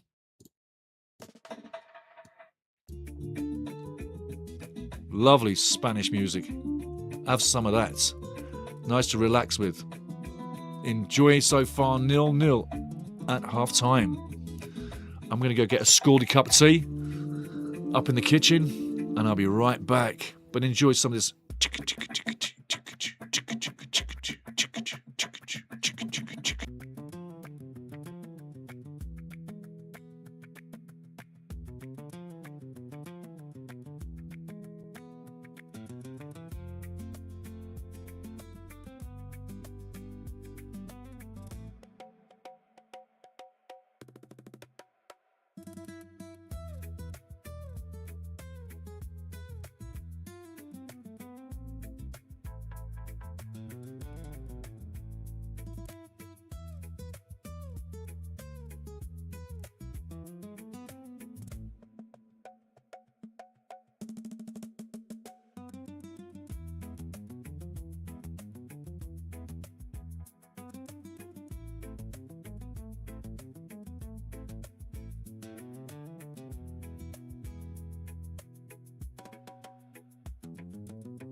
Give me a second, guys. I'll be right with you. We haven't died. I'm still there. Just changing tracks, getting ready. I'm going to take that off screen. 2 seconds. We are getting ready for the biggest finish of Canada's lives, man. Can you really believe where we're at? And I hope you enjoyed some of that music. I tell you what, I really love those tracks that U10 Records put together for us. Go to U10 Records on YouTube. Zoltan is the master creator there. And I'm so grateful that we met each other online and we talked what we did and we got the great tracks together because I've listened to them. I'm hoping you've listened to them. And if you want to hear more, just go down in the library. They're all there. But yeah, fantastic, fantastic, fantastic. Thank you, U10 and U10 Records. Just going to get my seat all ready, organised. But yes, we are in the biggest match of our lives, man. This is the biggest dogfight we've ever been in. And I'll tell you what, the scoreboard says 0-0. We're going to get there real soon. Moroccan lady dancing to the crowd. That's lovely to see people having fun there. That's what it's about. Stevie Eustachio on screen, the master. I'm going to check on the scores and see where we are.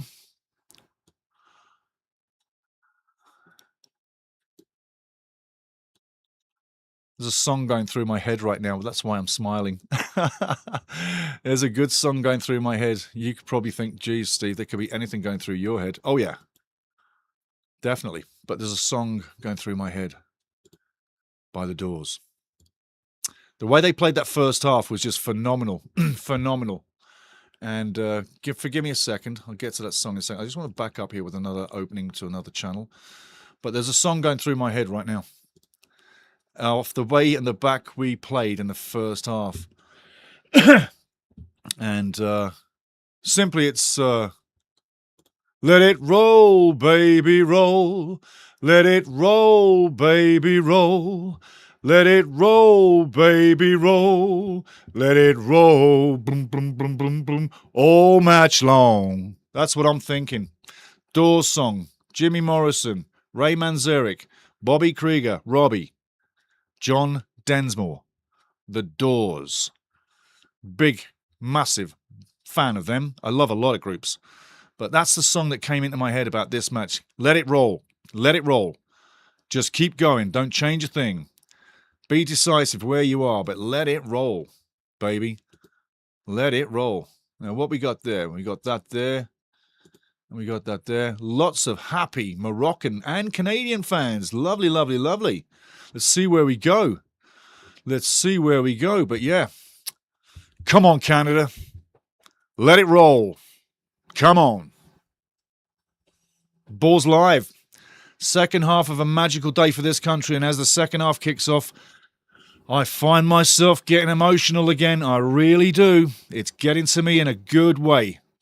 My love for this team, this organisation, and I've sat next to these guys in the big rooms at FIFA and all sorts of stuff. I've lived being a fan. I've lived being in the media. I've lived working for the CSA. I've lived working for professional football clubs. I've lived football to the core. I've met a bunch of amazing people. And yeah, along the way, I've met some real assholes too. But my love for this team comes from the pain of 26 odd years out of 30 odd where we were nobodies and now we're somebody. And it's good to feel good about somebody because that somebody is Canada. End of. Morocco need to bring a better performance in the second half. Otherwise, you're going to see the same as you did in the first. Now, Jesse's got one or two things to think about. People on cards. People on cards. Got to think about that. He's also got to manage attitudes. Now, we all love Chippy Ricky and what he does. But, yeah. A lot of things for Jesse to get right in this second half. It's not going to be plain sailing. But back into the chat. We're going to carry on with you. Excuse me. Leonardo Barrieres, The Doors, sing it. See, Leo loves The Doors too. There you go. Roadhouse Blues. Yeah, man. Precious. Yes. Yes, yes, yes. You got to tell them people. Oh, yeah. Yeah. Roadhouse Blues.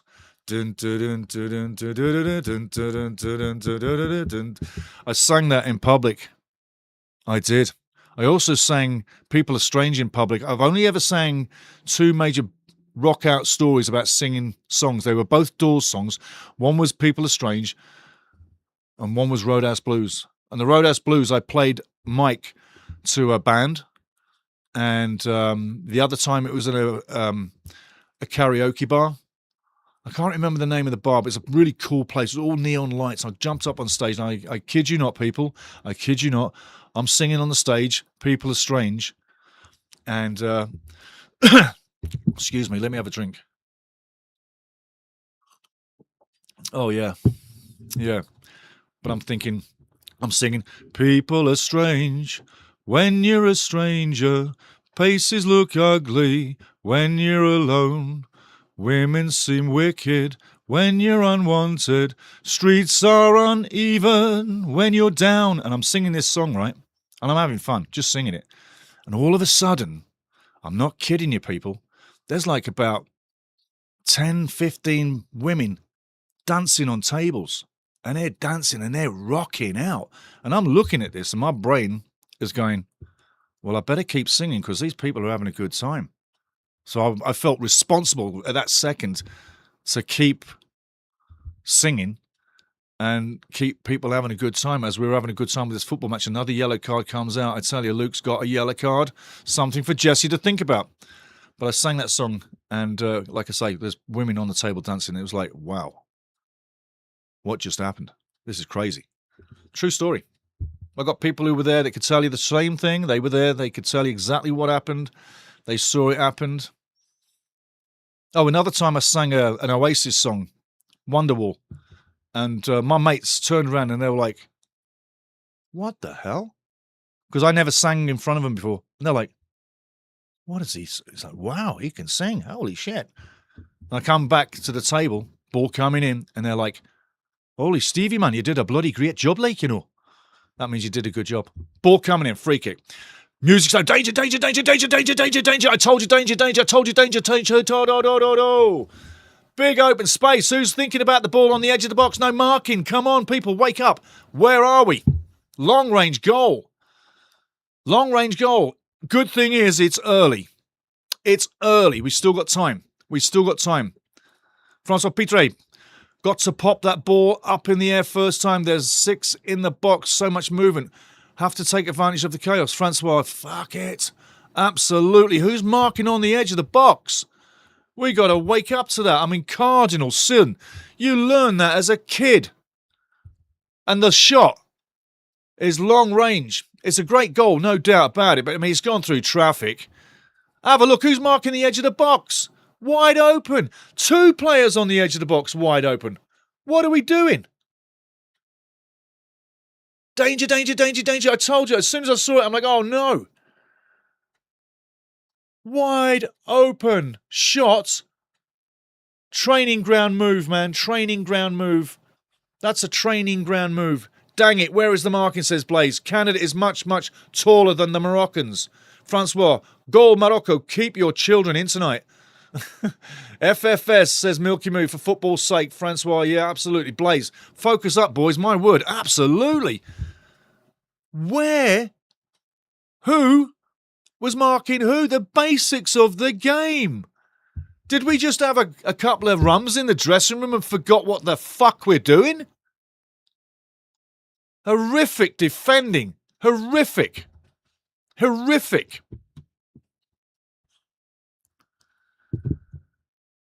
Mountain to climb just got bigger. Previous corner, 60 seconds before. Play it more aggressive and you're not defending immediately. Absolutely. Absolutely, Milky. Absolutely. Terrible way to get scored on. My. After what a brilliant first half. Oh, dear me. Now you got to really work it. You've got enough in, yeah? There's enough in this game to get Canada a goal. I really believe you can. At the same time, Morocco's going to fight you tooth and nail now for the next 5 minutes. They're going to give everything for the next 5 minutes just to stun the game and take your confidence down even further. We've got to get in this fast. There's no time like tomorrow. It's got to happen. We got to put them under pressure. We got to ride their asses, win them battles, get the first balls, get the second balls, put the pressure on, beat them in the tackle, beat them in the header. Got to have that goal. Hakimi now, full of life, going down the right wing. Target on the far left, slaps inside, keeps possession, goes down, doesn't get a free kick. Where's the yellow card? If it's not a free kick, it's got to be a dive. He should be on a red and gone right now. Chippy down the line, going with speeds, ball's going out. Mountain to climb, mountain to climb. Come on, Canada, let's take care of business. Leonardo, let's remember Bachman Turner Overdrive. Taking care of business every day, taking care of business. And what about no sugar tonight in your coffee? There's another one. No sugar tonight in your coffee, no sugar tonight in my tea. Ba ba da ba ba da ba da ba ba da ba ba ba. Do do do do do do do do do. Arthur, let's go. All this work, guys, you can't go out the World Cup with a massive, massive, massive kids error in defending. That is kids football, kids soccer. That should not be happening. Should not be happening. That is really...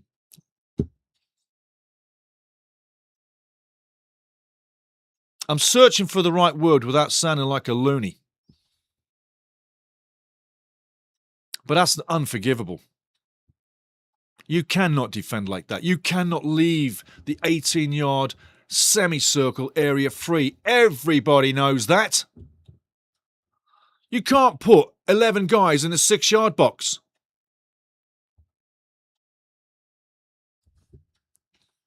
Catastrophic. Terrible. We've got enough time, though. We've got enough time. We can still get this. Just think of Switzerland, okay? Went down a goal. The killer in that game was taking the second one before we scored. We had all the momentum going at them, and Switzerland were pushed by us. We've got to bring that same momentum, but quality. We've got to get the goal quick before they score. If they score, we're done. We have got to get the next goal. And it's an open match right now. You've got gunslingers on both sides. And they're going to open up, make creative chances and try and score on each other. And there's no second guessing it. It's an open match. But that goal, really, give them credit for the setup play because that's a training ground move. That's just not by chance. But the sleeping, and I'll tell you what, it makes me wonder, the way we're setting up right now in defence, even now, if you do the video on Canada, they've found out that that's a weakness.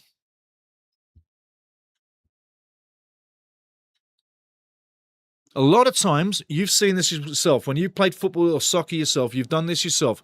When the corner's getting set up, you switch off, you relax because there's nothing happening. That's the danger of a corner. People relax too much and they switch off. A case of that was what happened with that goal. And again, we only have one person on the edge of the box. They didn't learn the first time. They still haven't learned. There's only one guy on the edge of that box with the corner coming in. Tells me Jesse Marsch hasn't said a word to him. Tells me Jesse Marsch has given them the game plan. Now go play, boys. And he doesn't interfere with it too much. He'll make his substitutions, yes. But it just tells me he's not getting signals out to the players. And that kind of body language on the coach, I would advise him to smarten up, put a face on, be more positive for his troops out there right now that need a leader. Jesse Marsch is not my pick as coach for Canada. You all know that. But I do give him credit for what he's done. But when you need a leader on the side of the field, he's got to be there. Not slumped over, not sulking, not jumping up and down like a jackhammer. Disciplined, calm, collected, directing his troops to how overturn this battle and turn it into a victory. And sitting on your bum, slumped over, is not the image to show your team because they get nothing from that. But the man or the coach on the side that stands there strong, calm and collective doesn't get excited about who gets the throw in or whose foul it is, but strong as a rock. That's the guy you need on the side. And he'll make the changes quietly and he'll put Canada back on the map quick. We need a leader on the touchline. And you just gave him another 4 years, CSA, CSB.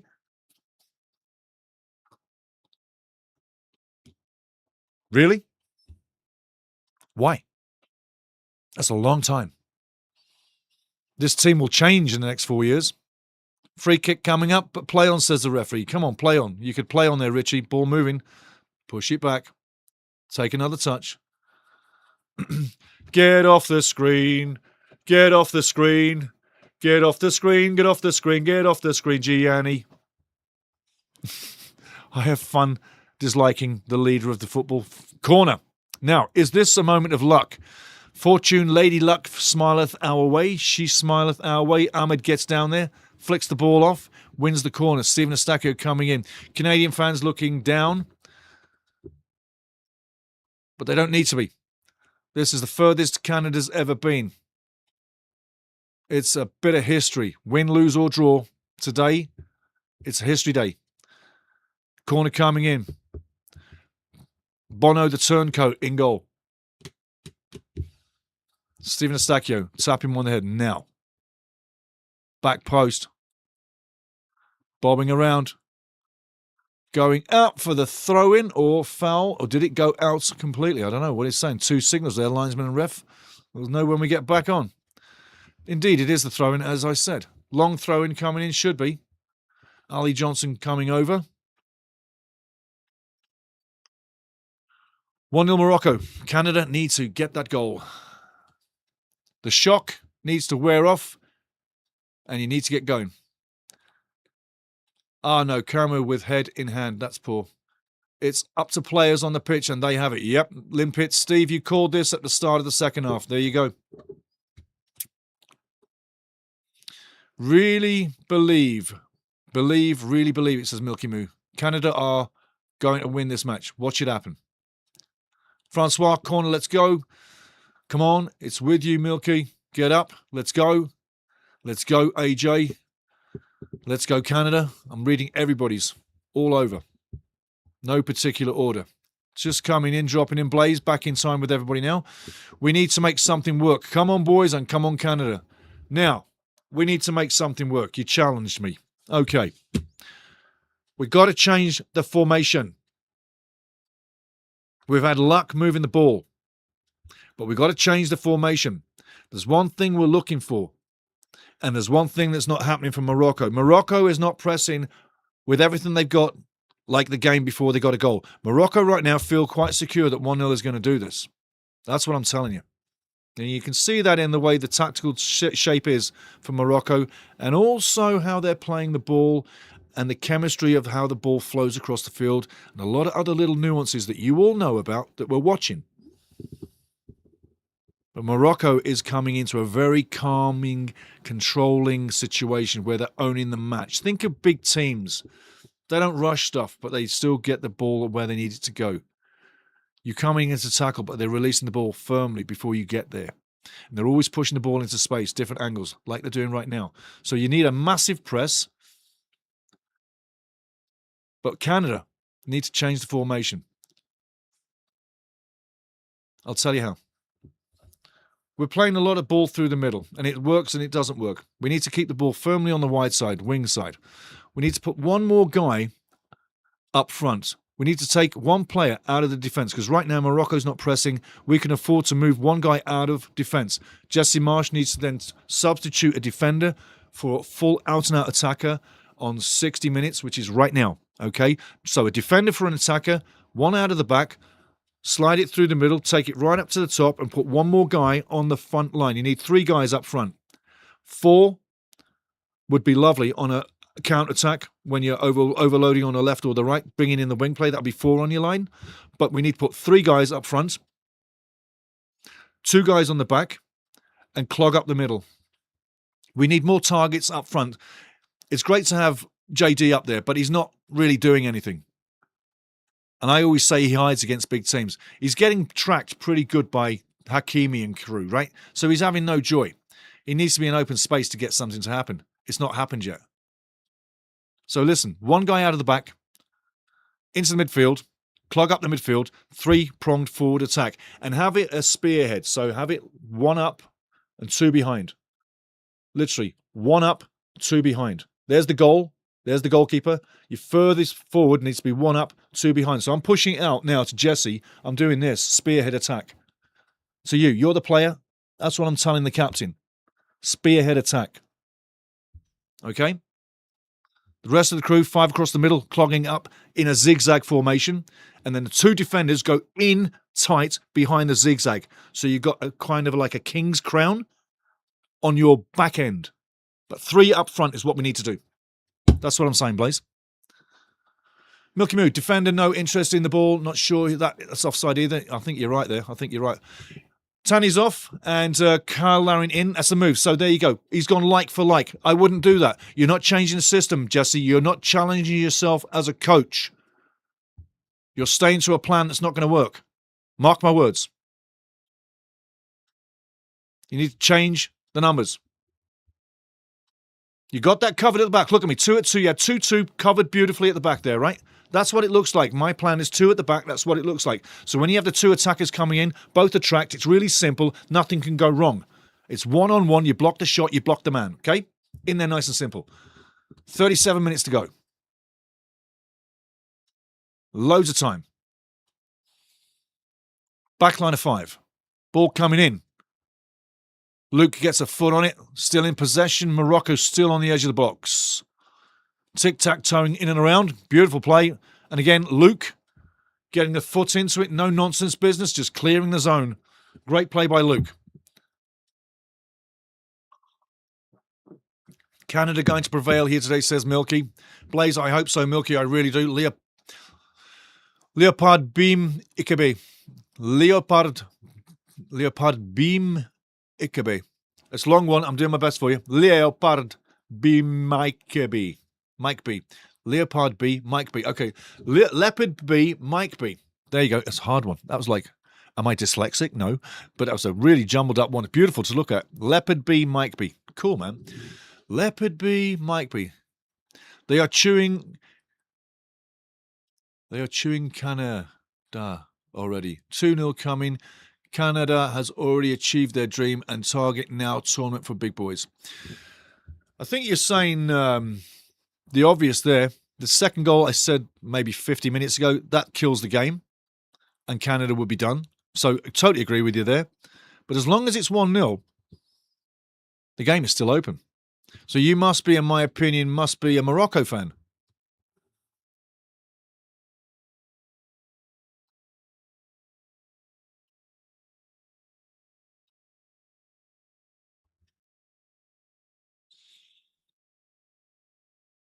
Or who is your big boys, is my question. And who is going to win it then? I'm asking you straight up, like Leopard B might be. Who's going to win this puppy and who are the big boys in your opinion?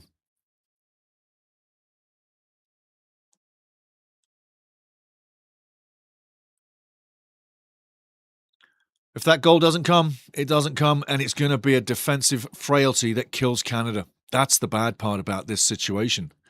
All that hard work in the first half. Yes, I did call this as well. Sometimes you don't like to be right. But let's put it this way. You are alive offside. You're alive until the last second. Let's look at how many late goals have been scored in this World Cup. So chances are you play to the very last whistle. I think Kyle Larin coming in is a good choice, but change up the line, my friend, and that's going to be another bad memory going out of a World Cup. When you set your sights high, you don't want to get out. And it's the same with every team. Oh, she really looks Moroccan, doesn't she?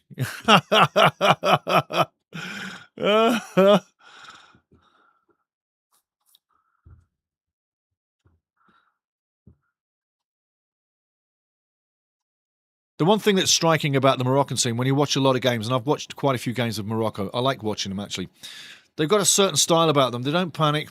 They've got the same, not lethargic, but casual feel. And they're comfortable playing anybody. There's no nervous syndrome. I tell you what, that's going. I tell you, did the keeper get hit there? Did he hit the keeper? Did he hit the keeper? He gets a yellow card. Kyle Larin going in on the keeper. I'll have to get a closer look, because obviously the camera that we were watching was like 3,000 miles away. Yes, it was indeed. It was about 3,000 miles away. That's the one knock about these matches, is that the camera crew are so far from the match, it's really not the best entertainment. You want the camera real close. If the camera were at the 30 to 35 row in any stadium, you would have the best view ever. You'd be able to see the players close up and the whole field as well, and be able to see those curving balls and them curving shots way nicer. I don't know why they don't come to that level to bring you the best ever level to view the game at. Because it's okay with these swerving cameras and the drones. Get rid of that ref cam garbage, but it's they're not giving you the absolute best angles. I don't know why. I would. If I was in charge of it, you'd be getting different angles, and you'd love what I was going to bring you. If I was the TV guy, you'd get angles you'd never had before, so you could see the ball moving angles that you'd never seen before, which gives you a whole new opening of how the ball moves through the air, yada, yada, yada, how it curved, etc. Just saying. Different way to do things. And yes, we are in the corruption break, the lovely corruption breaks. But 1-0 down, no despair. It's been a magical World Cup for Canada, we know that. But there's a long time to go. And there have been late goals, so keep your fingers crossed, as we've been saying all match long. Keep your fingers crossed. You never know what's coming. Watch it happen, says Milky. You always have teams that exceed their aim and target. One of them playing today. Yes, exactly. Morocco playing like Italy. They can be taken. Can be. Eventually they will. I don't know that... Listen, they're in the top 10 in the world. They're there by reason. They've won a lot of games. They've played more games than the average team, so they're credits to themselves to be where they are. And they're a tough number to take out. And I did say coming in, it's the biggest number we're ever going to face here in the World Cup. We're never going to go any bigger. But you can dream. So let's hope we can get a goal.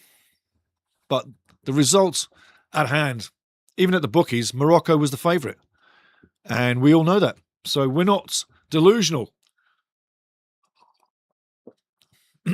We know what is, and we know our team. We know how good we are. And everybody's on the same page. Morocco playing like Italy. Milky Moo, Canada win today, believe it. I believe they can. Leonard, Leopard B, Mike B, Big Boys, Morocco, France, Argentina. So you're agreeing with me exactly with what I said about Spain then? That France is the bigger boy against Spain. Answer me that one, Leopard B. France bigger than Spain, or is Spain bigger than France? Because Spain's not in there. And England trying to join, on the money. 100% on the money. But they're not tough enough and they're not good enough. The talent there is not as good as France by 1,000 miles. Morocco-England would be a fair match. That would be a fair match. But who runs out of energy first? This Moroccan team's slowly getting tireder. That's the only thing I'm saying. But Argentina, in your big boys, as long as they got that trophy, they certainly are. They certainly are. But yeah, I agree with what you got there, especially the England trying. And you can put any manager in there. I say, when you've won nothing for 60 years, your kids grow up knowing that your national team's won nothing for a long time, a very long time. It is in the psyche of the English footballer that they haven't won anything. They've failed in finals, Euros. So it's a case of when you continually don't win the trophy, it's a complex that won't go away. I said they needed to send psychologists and a shaman with the team to the World Cup to get them through this. I remember Glenn Hoddle. Glenn Hoddle was ridiculed, I think it was back in 1998, for taking a faith healer to the World Cup for England. If that helps you win your team a trophy, like big fat steaks for Argentina, then I say you do what you believe. No? 19 minutes, the dream is still alive. No, 19. 19, the age I was when I first went to war. No shit. These guys are going in a different war right now. And it's a 1-0 battle. In Canada, I tell you what, if you lose this match today, even with it being that defensive frailty, your presence in the match is a message to the rest of the world how good you were in this match. The only thing that we have not seen yet is a 100% crystal clear, manufactured, game-winning, at this point, game-tying goal. That's what we haven't seen. That's what we need to see.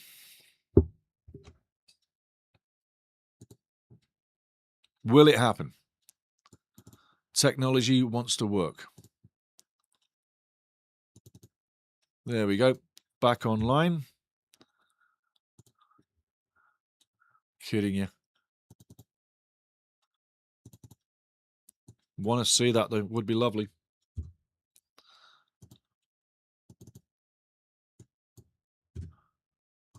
Back online. Just doing a number check.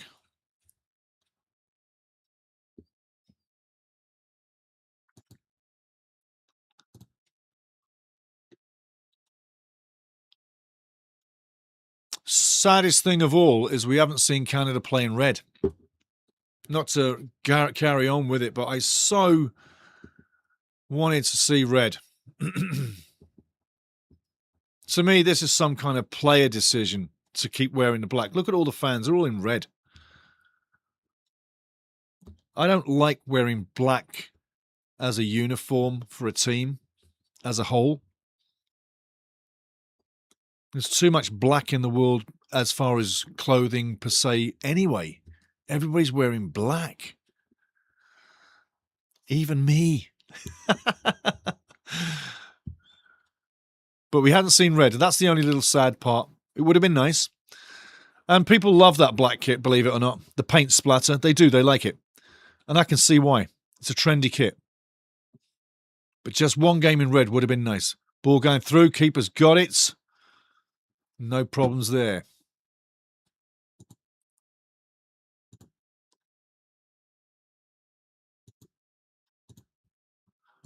Jesse Marsh getting something done on the sideline. Excuse me.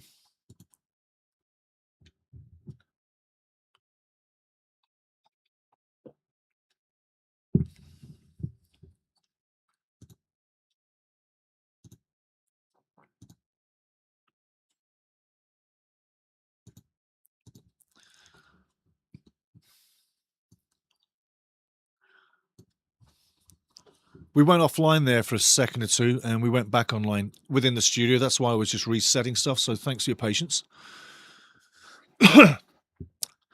Carrying on. Blaze, I personally think France are bigger than Spain. Yeah, me too, bruv. Me too. Francois, we play better, but just can't figure out how to put the damn ball in the net. 100%. And have you seen Jonathan David tonight, guys? Hello, any Jonathan? Hello, Jonathan. Has anybody seen him tonight? Has he really put any threat on that goal? Just saying. Ball in. Gone missing again. You know, they have them players who like go AWOL during big matches. He's been missing for so many big matches for Canada. It's not even funny. Ball into the box. Already held one more time. A miss hit. Now, Ali J on the ball. Keeps it in the middle. J. Stevie Eustachio. What is that? What is that? Outside the box. Are you shitting me? Are you shitting me? Get VAR on that. That's a penalty, man. That is a penalty. You got to look at that. Is that in the box or what? He goes down right in the box, man. Come on. Let's have a close look. He's over the line. He's over the line, in my opinion. A look again. Tip there. But that's where he's right on the line. That's in the line. That's on the line. That's got to be a penalty. VAR's got to give a look at that. That's got to be looked at. I can't believe he's marking it there. They must look at the VAR.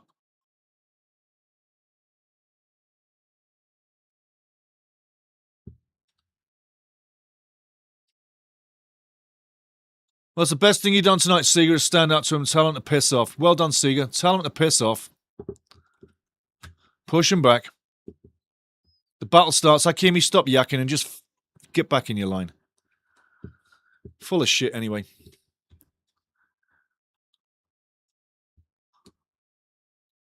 But yeah, France bigger, yeah. Milky Moo. No, you will eventually through. You will exceed a bit in Lynn's pork. Oof, I tell you. Them guys is hungry for that pork. Oof, persist beyond the power of time. Yes, that's right, lad. Not losing today. Goal is common. And Mike, Leopard B. There you go. France way bigger than Spain. Spain are weak at the back. Yes, big boys will punish them. Absolutely agree with that. 100%. Now, Spain, Argentina. Say that's a big one too. Ball in there. What the hell was that? What the hell was that, David? In comes the kiddie. Come on, Cabby. Get in here, son. Come on, son. Hello. We need a goal. We so need a goal. There's some good stuff in there. We need a goal. Are you gonna give us a goal? You here? All right. Cabby's in the house. The football kiddie is in the house. JD, that was awful, man. You're not even here, man. Where are you? Where's your head? You haven't turned up. Time to make substitutions. 20 minutes ago was the time. He should have been on from the start of the match. Promise should have been on from the start of the match. I don't know why. Now you are seeing Jesse Marsch panic. Why not put these guys out 20 minutes earlier when you got scored on? That was the time. Not having a little panic attack on your little bench there, bending over with your head in your hands. 20 minutes ago, you sat on your hands, mate, and you did nothing. Not a coach I would recommend. Leeds United, relegated through the inactivity of a coach that likes to press and do nothing else. It's not all about pressing, Jesse. Your tactics are not always spot on because you don't have any. You're relying on this team to do it all on themselves. You haven't been a leader. They needed a leader. The only leader they've got is Eustachio and the guys on the field that are the seniors on this team. It's got to happen now. Eustachio with the corner, 79 minutes in. Too short. And again, a bad delivery by Eustachio. Not going to do it. Get it back to Eustachio immediately. Speed things up. There's no time to waste, Siga. Get on the ball. Throw it back in the mixer. Nice delivery. It's going very long.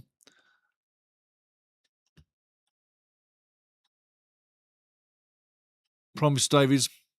Can't do too much with that. And doesn't it make you think with that dread, if he heads a ball between that dread and his head, do you think that'll leave a real big imprint of the dread in his head? Just think, persist beyond time.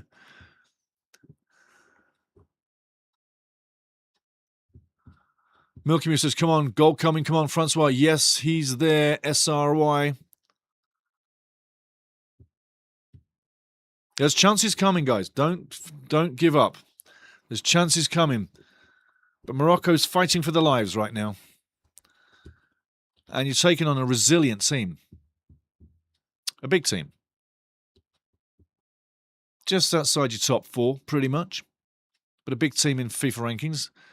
That's definitely got to be looked at. That was a high boot. There's Kone on the bench. Cornelius on the bench. Alphonso David not even watching the match.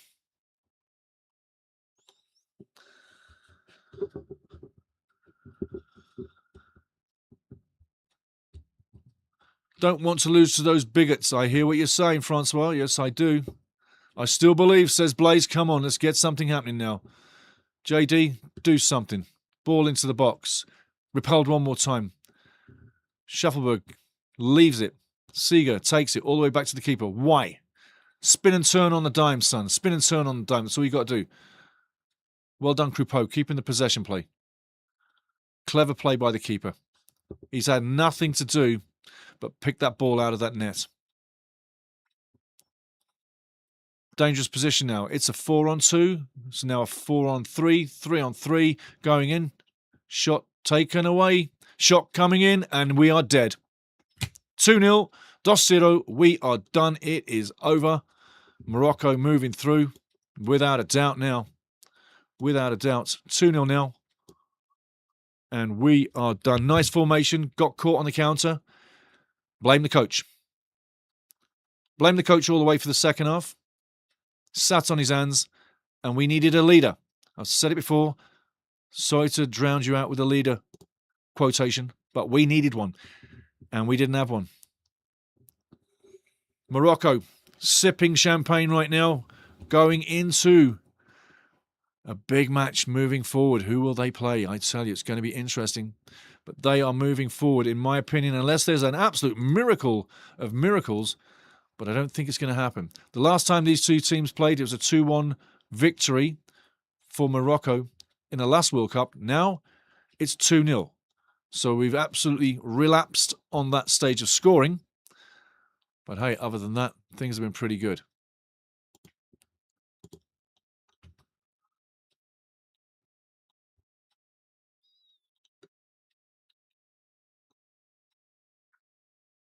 Morocco's payday, if you will, reward for winning this, should things go to plan in the next round with France taking on Paraguay, it should be that their reward for winning this match today will be a tough match against the French in the quarterfinals, La France.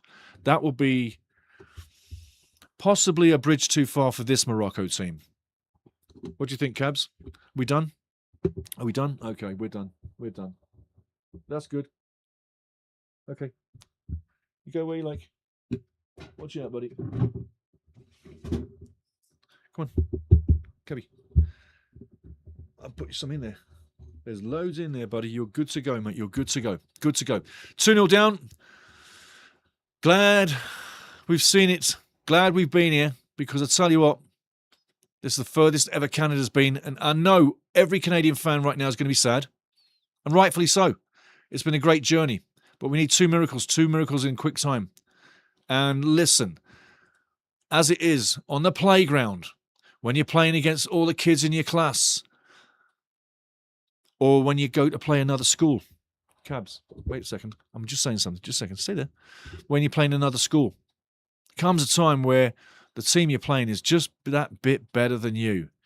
And no matter what you do, they've got something in reply. Every move you try just doesn't come off. You look good in transition and you're battling like ducks with your feet underwater, but anything you do doesn't provide what you want. You always seem to be dominated by the other team. When you've got a better team ahead of you, it shows. And in this case, Morocco's defending as a team has been amazing. Their counter-attacking is what their signature tune is, and they've done it very well. And they're definitely a team to watch for. But I think their dream, off the bar. What a fantastic move. Should be 3-0.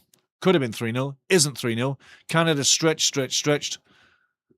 And Canadian fans are shaking their heads as to what is going on. Problem is, Canada is now playing school ground football. Everybody's out of position. People are playing wherever they can. And it's literally on the playground. So disjointedness in the Canadian national team. Holes behind. Morocco exploiting is the name of the game in the second half. And again, you're playing a top team. They really are a top team, Cabs. They really are a top team, buddy. So I'm grateful for what we've had. Yeah, I am. We're grateful. It was a good World Cup. It really was. It's still going to be a great World Cup. We've still got matches to go. Oh, yeah, it is. Don't you worry, son. Ball down the line. Shuffleberg now. Cabby's in the house. Do we get a goal? Come on, Cabby. Give us a goal. JD now with the ball. Nice little heel. Ball coming back in play. Tejon whaps it in. Nobody's going to touch it. Sia on the ball. Volleys it in. And again, it comes to nothing. 5 minutes to go. I know. Just a second. I know what you want. There you go. Oh, bit of a stretch. But it's not our day. But it's been our year. It's been our competition because we've broken records. We've been places where we've never been.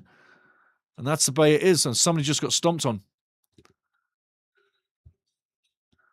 And again, we saw a match without Jonathan David. We did not argue enough for VAR. Oh, yeah. I'm telling you. We should have been. We absolutely should have been.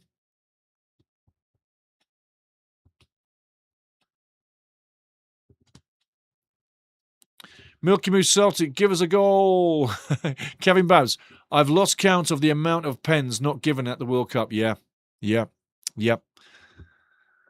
Absolutely. Both those guys coming off now, coming off way too late. Should have been off way earlier. Energy. Should have been on way earlier. Matty, tough one. Absolutely. Milky Moo. Kind of hope Morocco go on to win the tournament. Then you get to knock out by the winners. You got knocked out by the winners. Yes. Ball coming back, still alive. The guy on the ball there. Keeper's down. Promise is down. Promise staying down.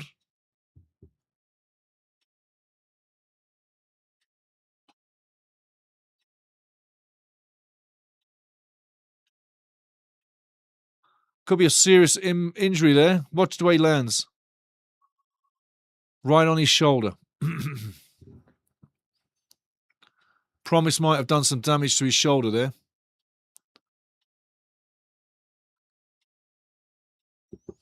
Jaden Nelson on the field. Should have been on at half-time. Seeger out straight away. Him on.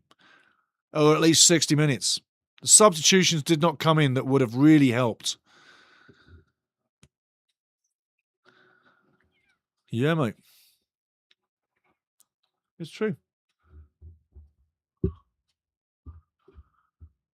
Kind of hope Morocco go on to win the tournament. They may well do in PC land, but I don't think in reality land. I think France has got their number. Francois Pitre, Bono is on the ground. Yes, he is. Bono down, Promise down, KO him. Yeah, just a minute. Stop having a Fraz attack. Just chill out. Cat's having an attack. He's not happy. Canada's going out. Not happy. Normally he's chill, but he's having a Fraz. He doesn't like going out. It's okay, buddy. There'll be other competitions. We'll be good. We'll be good. Here, try a trick. Watch this. There you go. Excuse me. Hardly put any in there, but he's happy now.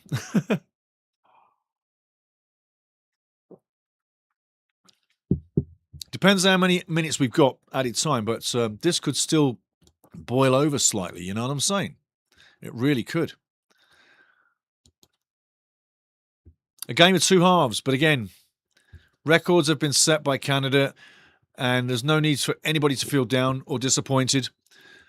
Putting it bluntly, this is reality. I did say weeks and months and days ago that when we get into the deep end, there'll be teams, and I quoted it days ago that Morocco is the team to win this match, and they will.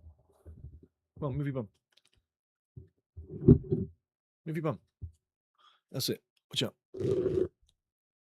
There we go. You can sit down. Got to do the loop.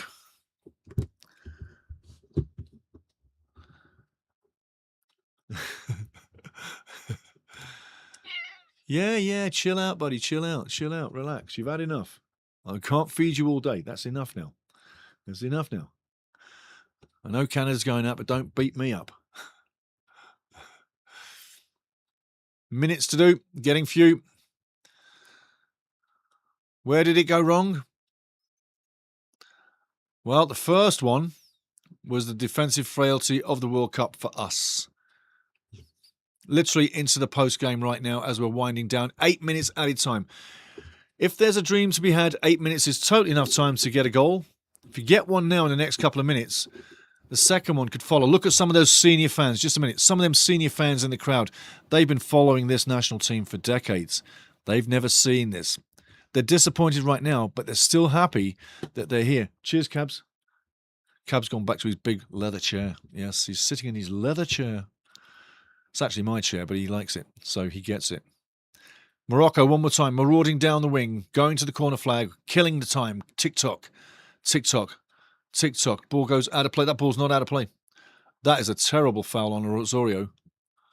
Nothing doing. These linesmen are totally blind. These linesmen are so blind. So blind. Sad Canadian fans again. But hey.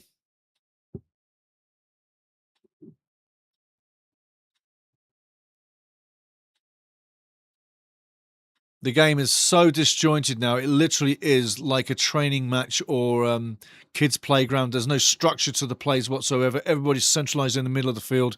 It's literally like a kids' soccer game. No foul. You won't get the foul for that, JD. But literally, it's like a kid's soccer game. Anything can happen. But the more frantic it gets, the less shots you're going to get on net. So someone needs to get on the ball.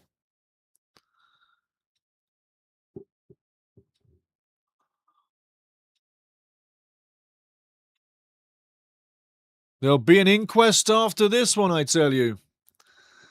But the inquest should not all be negative. There is positives to have drawn from this, no doubt about it. Jaden Nelson, the guy I love, should have been in right from the start.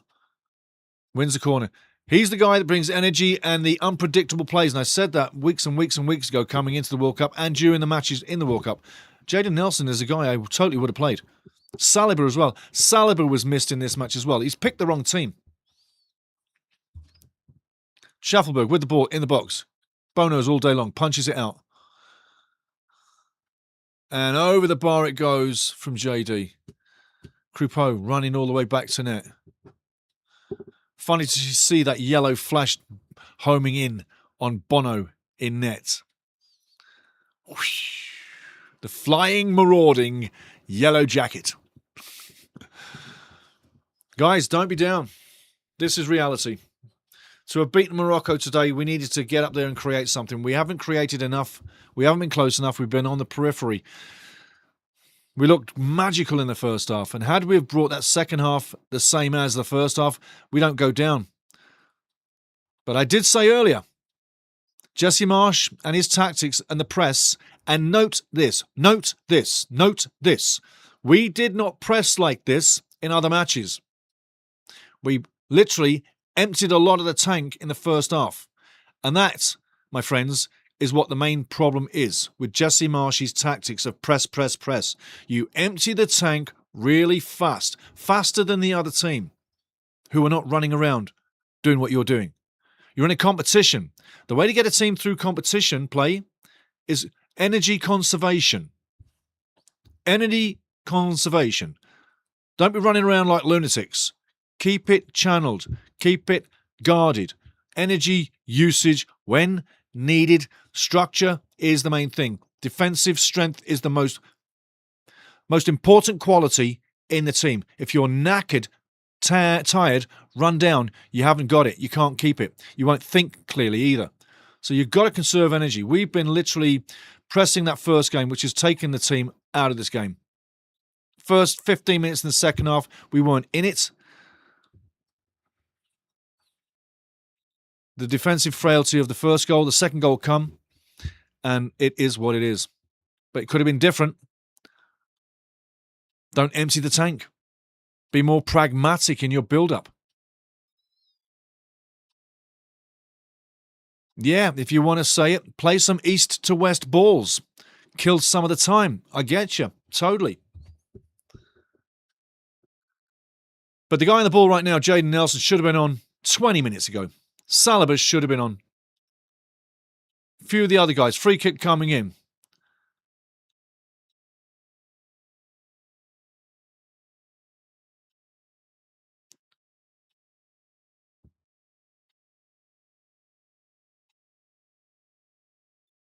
You get a goal now, we'll have a climatic finish, but I doubt the second one's coming. But you can believe. 2-0 down. An energy-sucking team. Stacchio, or is it? Looks like it's going to be a chip over the top. Back post. Oh, he's taking the shot.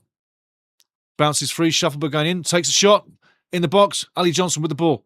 Takes one touch and it goes over.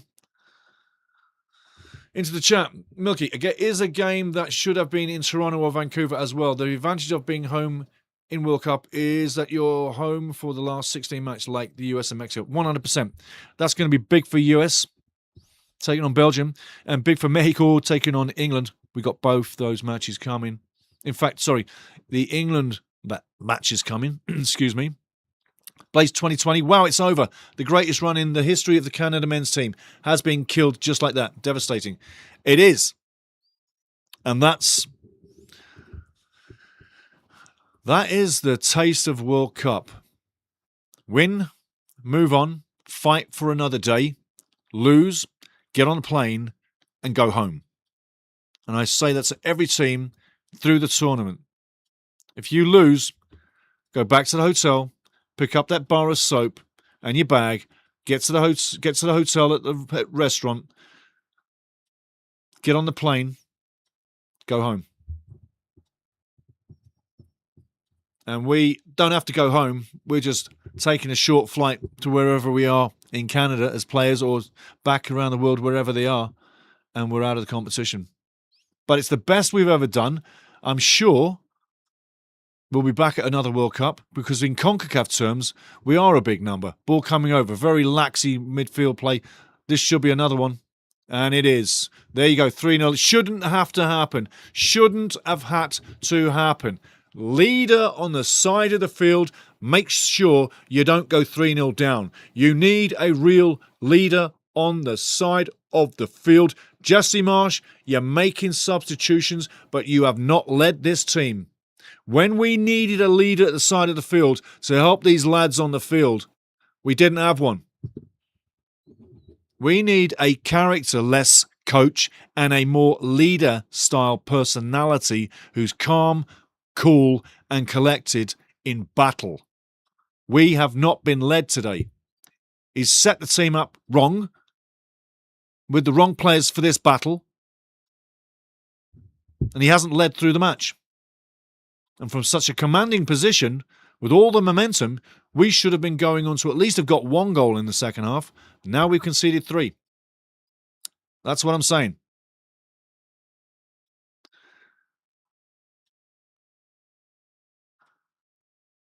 Steve says, I've got to do the score. Sorry, just give me a second, guys. Wow, that's a painful thing. 3-0. 3-0, but it is reality. 3-0 on the day. Blaze says, wow, it's over. It is, man. It is. It's that quick. Steve says, was always going to be a big ask against Morocco? Yes, absolutely. But looking in from the outside, Canada done themselves and the country proud this World Cup. 100%. Hey, my head's held up high. I'm walking tall. I'm bobbing. My chest is out. I'm like really cocky right now. We've done bloody good. There's nothing to be down for. People around the world will take note that Canada is really a decent team and they can play football. So, no, I'm not down. Great point, Steve. Not down at all. Not for a second. Not for a second. But 3-0 it is, and it is all over, and the dream is done. Morocco moving on, but they got France coming up next, and I'll tell you what, that is not going to be easy at all. France will eat them alive. Francois, maybe it's better it's not in Canada. Yes, possibly. Hypnotic, need a really athletic team to keep up pressing. Right? You know what I'm saying? Now, if you could substitute all the squad through the match, you could do that. But it just sucks the energy and it beggars tactical nous. You can't empty the tanks. You know, picture this. If we were a Cessna taking off on a short flight over a treed canopy jungle, we wouldn't have got to the other end of the jungle. We'd have run out of fuel. We'd be somewhere stuck in the jungle with running out of fuel situation. That's how this went today. You can't run him into the ground. You can't. You really can't. And I mean, Jesse did that, and he's done it too many times. And every time he does with his pressed attack, it leaves you with nothing to spare. You just run out of gas. And then you start looking bad, and it ends bad. We've seen it before. We really have. Excuse me a second. Leopard Mike says, well done, Canada. There is good promise. There really is. There really is. Absolutely. Milky Moo, go home, see the family, and don't even think about it for 2 weeks. Yeah, there you go. Have a family sort of vacation. Yes. Yeah. There's nothing to be down for. Like I say, at the end of the day, you hit the round of 16. In a normal World Cup, that meant you came through a tougher group than you just did, which you did very good at. Should have took first place, mind you. Should have been a more pragmatic match against Switzerland, right? And go for the draw. You don't have to keep moving forward all the time, Jesse. The ball can traverse around the field, Jesse. Stop going for glory every 5 seconds. and start using some real tactics so that we can really see. Because I don't see any great tactician in this guy at all. And like I say, he's been signed up for another 4 years. That's craziness. That's craziness. These players over the last 4 to 5 years are the reason why Canada is the big team that it has become, especially being what you could say probably, arguably, at any given moment from year to year now moving forward, 1, 2 or 3 in CONCACAF, just say like that, guaranteed to pretty much make it to World Cups in the future with this team. It's these players, it's the skill of the players, the quality of the players, and most of all, never ever forget the grassroots right across Canada that has made this team. It's not the CSA. They haven't made this team. It's your mums and dads that took kids to practice, yeah? It's the authorities, the kids soccer, the youth soccer, the adult soccer organizations right across Canada. It's the indoor soccer housing right across the nation. That's what built this team, not the CSA. Not for a second. The CSA gets to see these players when they're pretty much too good to not look at and they're making it in other leagues. That's when they wake up, yeah? It used to be impossible for them to see players because we didn't have any. So again, never lose sight that this team today, playing today, came through Canada's grassroots soccer.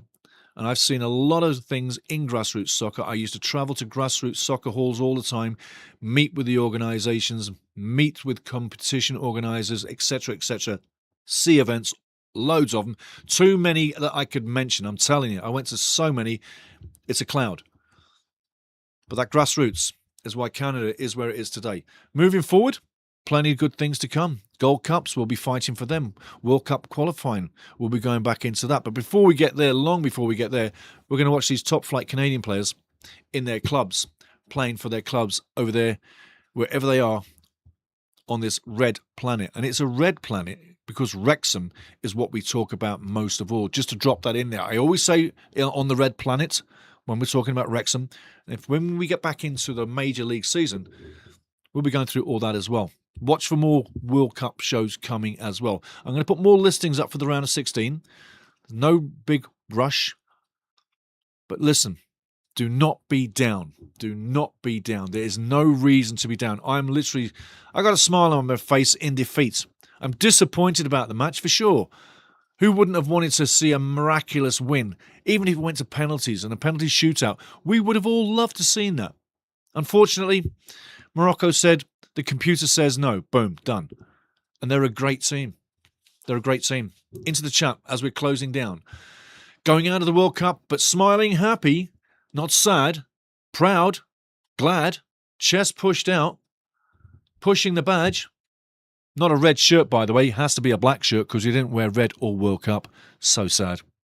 Apparently our national flag is a black maple leaf and 2 big red-black portions on the side.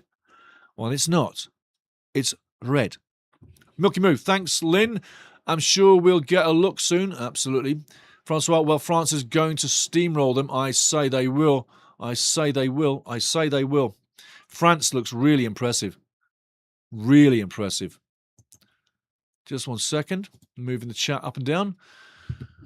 Blaze, you as well, Milky. Francois Pitre, ha ha ha. Nobody has the ability to beat the French except if the French beat themselves. 100%. As somebody said earlier in the competition, excuse me.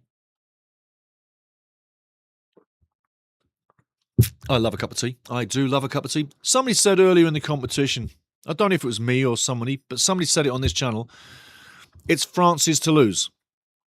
How does that sound? Anybody agree with that? Anybody disagree with that? It's France's to lose. Milky Moo, yes, don't rule Paraguay. They KO'd Germany. They KO'd Germany. They did. They so did. But that's not a very good German team. And remember what I said about the German mentality that enraged a lot of people? That mentality that this German nation has now is not what the German mentality was when they were a great soccer nation, great football nation. Yeah? Their mentality in their country mentally is not the same steel as it was. If you're talking about the old East Germany side of the present Germany, then I agree with you. 100%. Francois, I'm not a France fan, but I can see with my two eyes that they are another level. Yeah, totally. They are another level, 100%, 100%, 100%. Blazes like thumbs up, absolutely. Francois Pitre, well, Ocean in black or red? Yeah. It's got to be red. Ocean, see all right? Francois, watching France is like watching the USA basketball dream team in LA. Maybe it's like watching the Harlem Globetrotters. That's what it feels like to me. I remember as a kid watching the real Harlem Globetrotters. Yeah, with Marlon and the gang. Yeah. That's what France is like for me, because when France is playing, in fact, you know what? Give me a second. I want to set this up proper. If France were to play, let me just put something up. Let me look at that. I can put it in there. Give me that just a second. And let's go into the library. I'm looking for France. Les Bleus. There you are. Now, okay. I want to talk about France because I need this music, Francois and everybody. If I'm going to talk about France, I need this music right now. This is La France. Les Bleus. Jig along. I've got a story for you. To me, they are the Harlem Globetrotters of the World Cup. They dance with the ball. Mbappe spins dreams around the box. Elise is a wizard on the wing, spinning dreams, dancing. And if they do their dance, you have to dance with them. The only problem is, you get to leave and they carry on. Because they keep dancing with teams. And they keep moving on. They're going to keep moving on. Spain will come with their samba. But Les Bleus will dance on. It's that simple. There's no other team in this competition in the same mould. They have goal-scoring ability all over. Magical defenders coming down the left, dancing to victory. Dean, he can rip your net off. He'll stop you scoring. You'll dance with France, and they'll move on, and you'll leave. And that's the way it's going to be. So this beautiful French music, like all the tracks I've heard on Ultimate Soccer so far, the best tracks are the ones that dance on, and this dances on all the time you listen to it. And France have annihilated everything in front of them. They are the only team dancing to war. Believe it. Your take, because that's my take. And you love watching them. They're led by a leader, Didier Deschamps, a leader.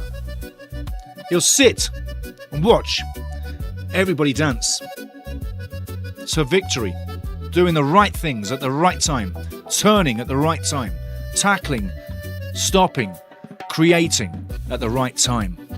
No panic and arrogance, effervescent. They're laughing their way to the tournament. They're moving to the final. So you're going to hear this. Get used to it. Because I really think they're on for another title. I can't see Argentina beating them. And if Mexico go through against England, per se, I can't see them either. If England had a magical tournament and go through Mexico, I can't see them dancing with France without leaving. Spain are going to leave when they dance with France.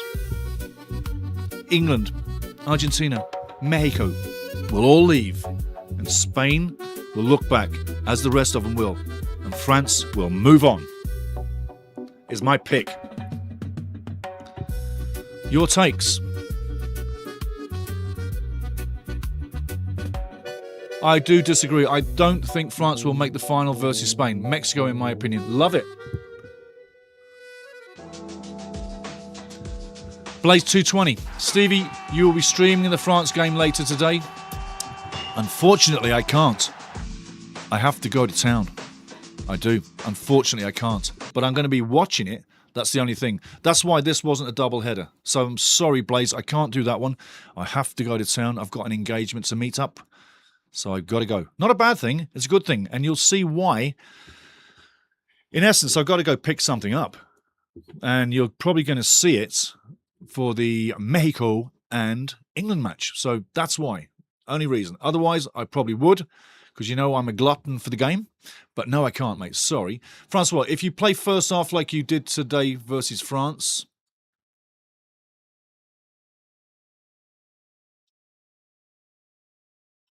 I tell you, I can't see anybody beating France. I can't. Lipard, Mexico outside of Mexico can't beat the team.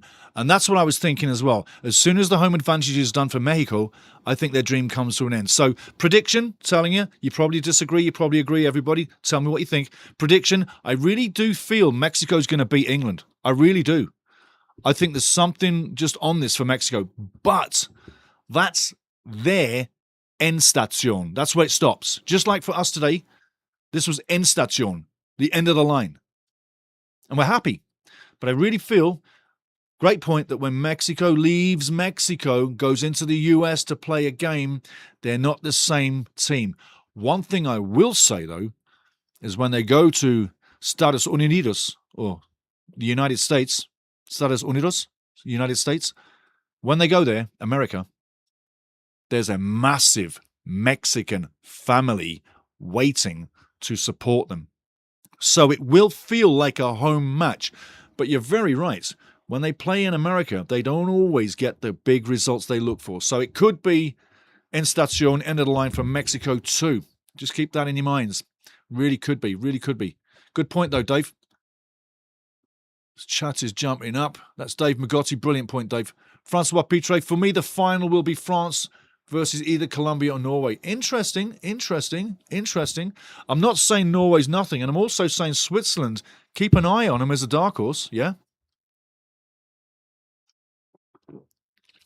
That's going to be a real interesting match, though, whoever goes through between them two. Milky Moo, I called France before we started the tourney with Dembele for Golden Boot. We'll see. I tell you, they got so many weapons, France. So many weapons. And the harmony of the team. There's a real harmony and a professionalism. And there's a cockiness. I call it arrogance. Not bad arrogance. Good arrogance. They are literally on a wave and they have not hit peak. They're about to hit peak. Okay? But they have a consistency of all the players on that team that's a beautiful thing to watch. When you see a team that's really in harmony with each other, and you've got so many talented, amazingly talented players, and the egos that they have seem to be channeled for the team.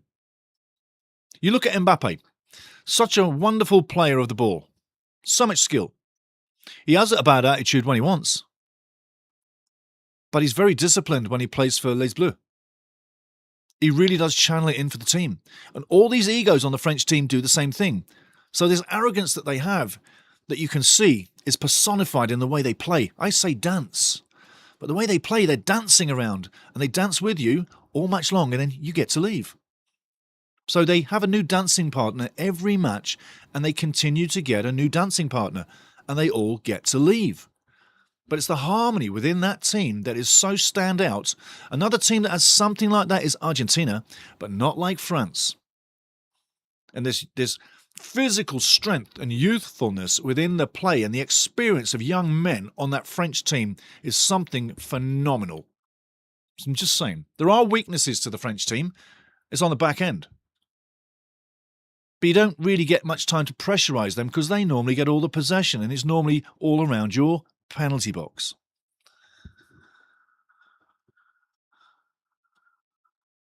Going back into the chat, guys, and thanks for staying here. Keep going. We'll go for fun. But like I say, I do have an engagement later, so I can't do the French match, but I will be watching it. So sorry, Blaze. Sorry.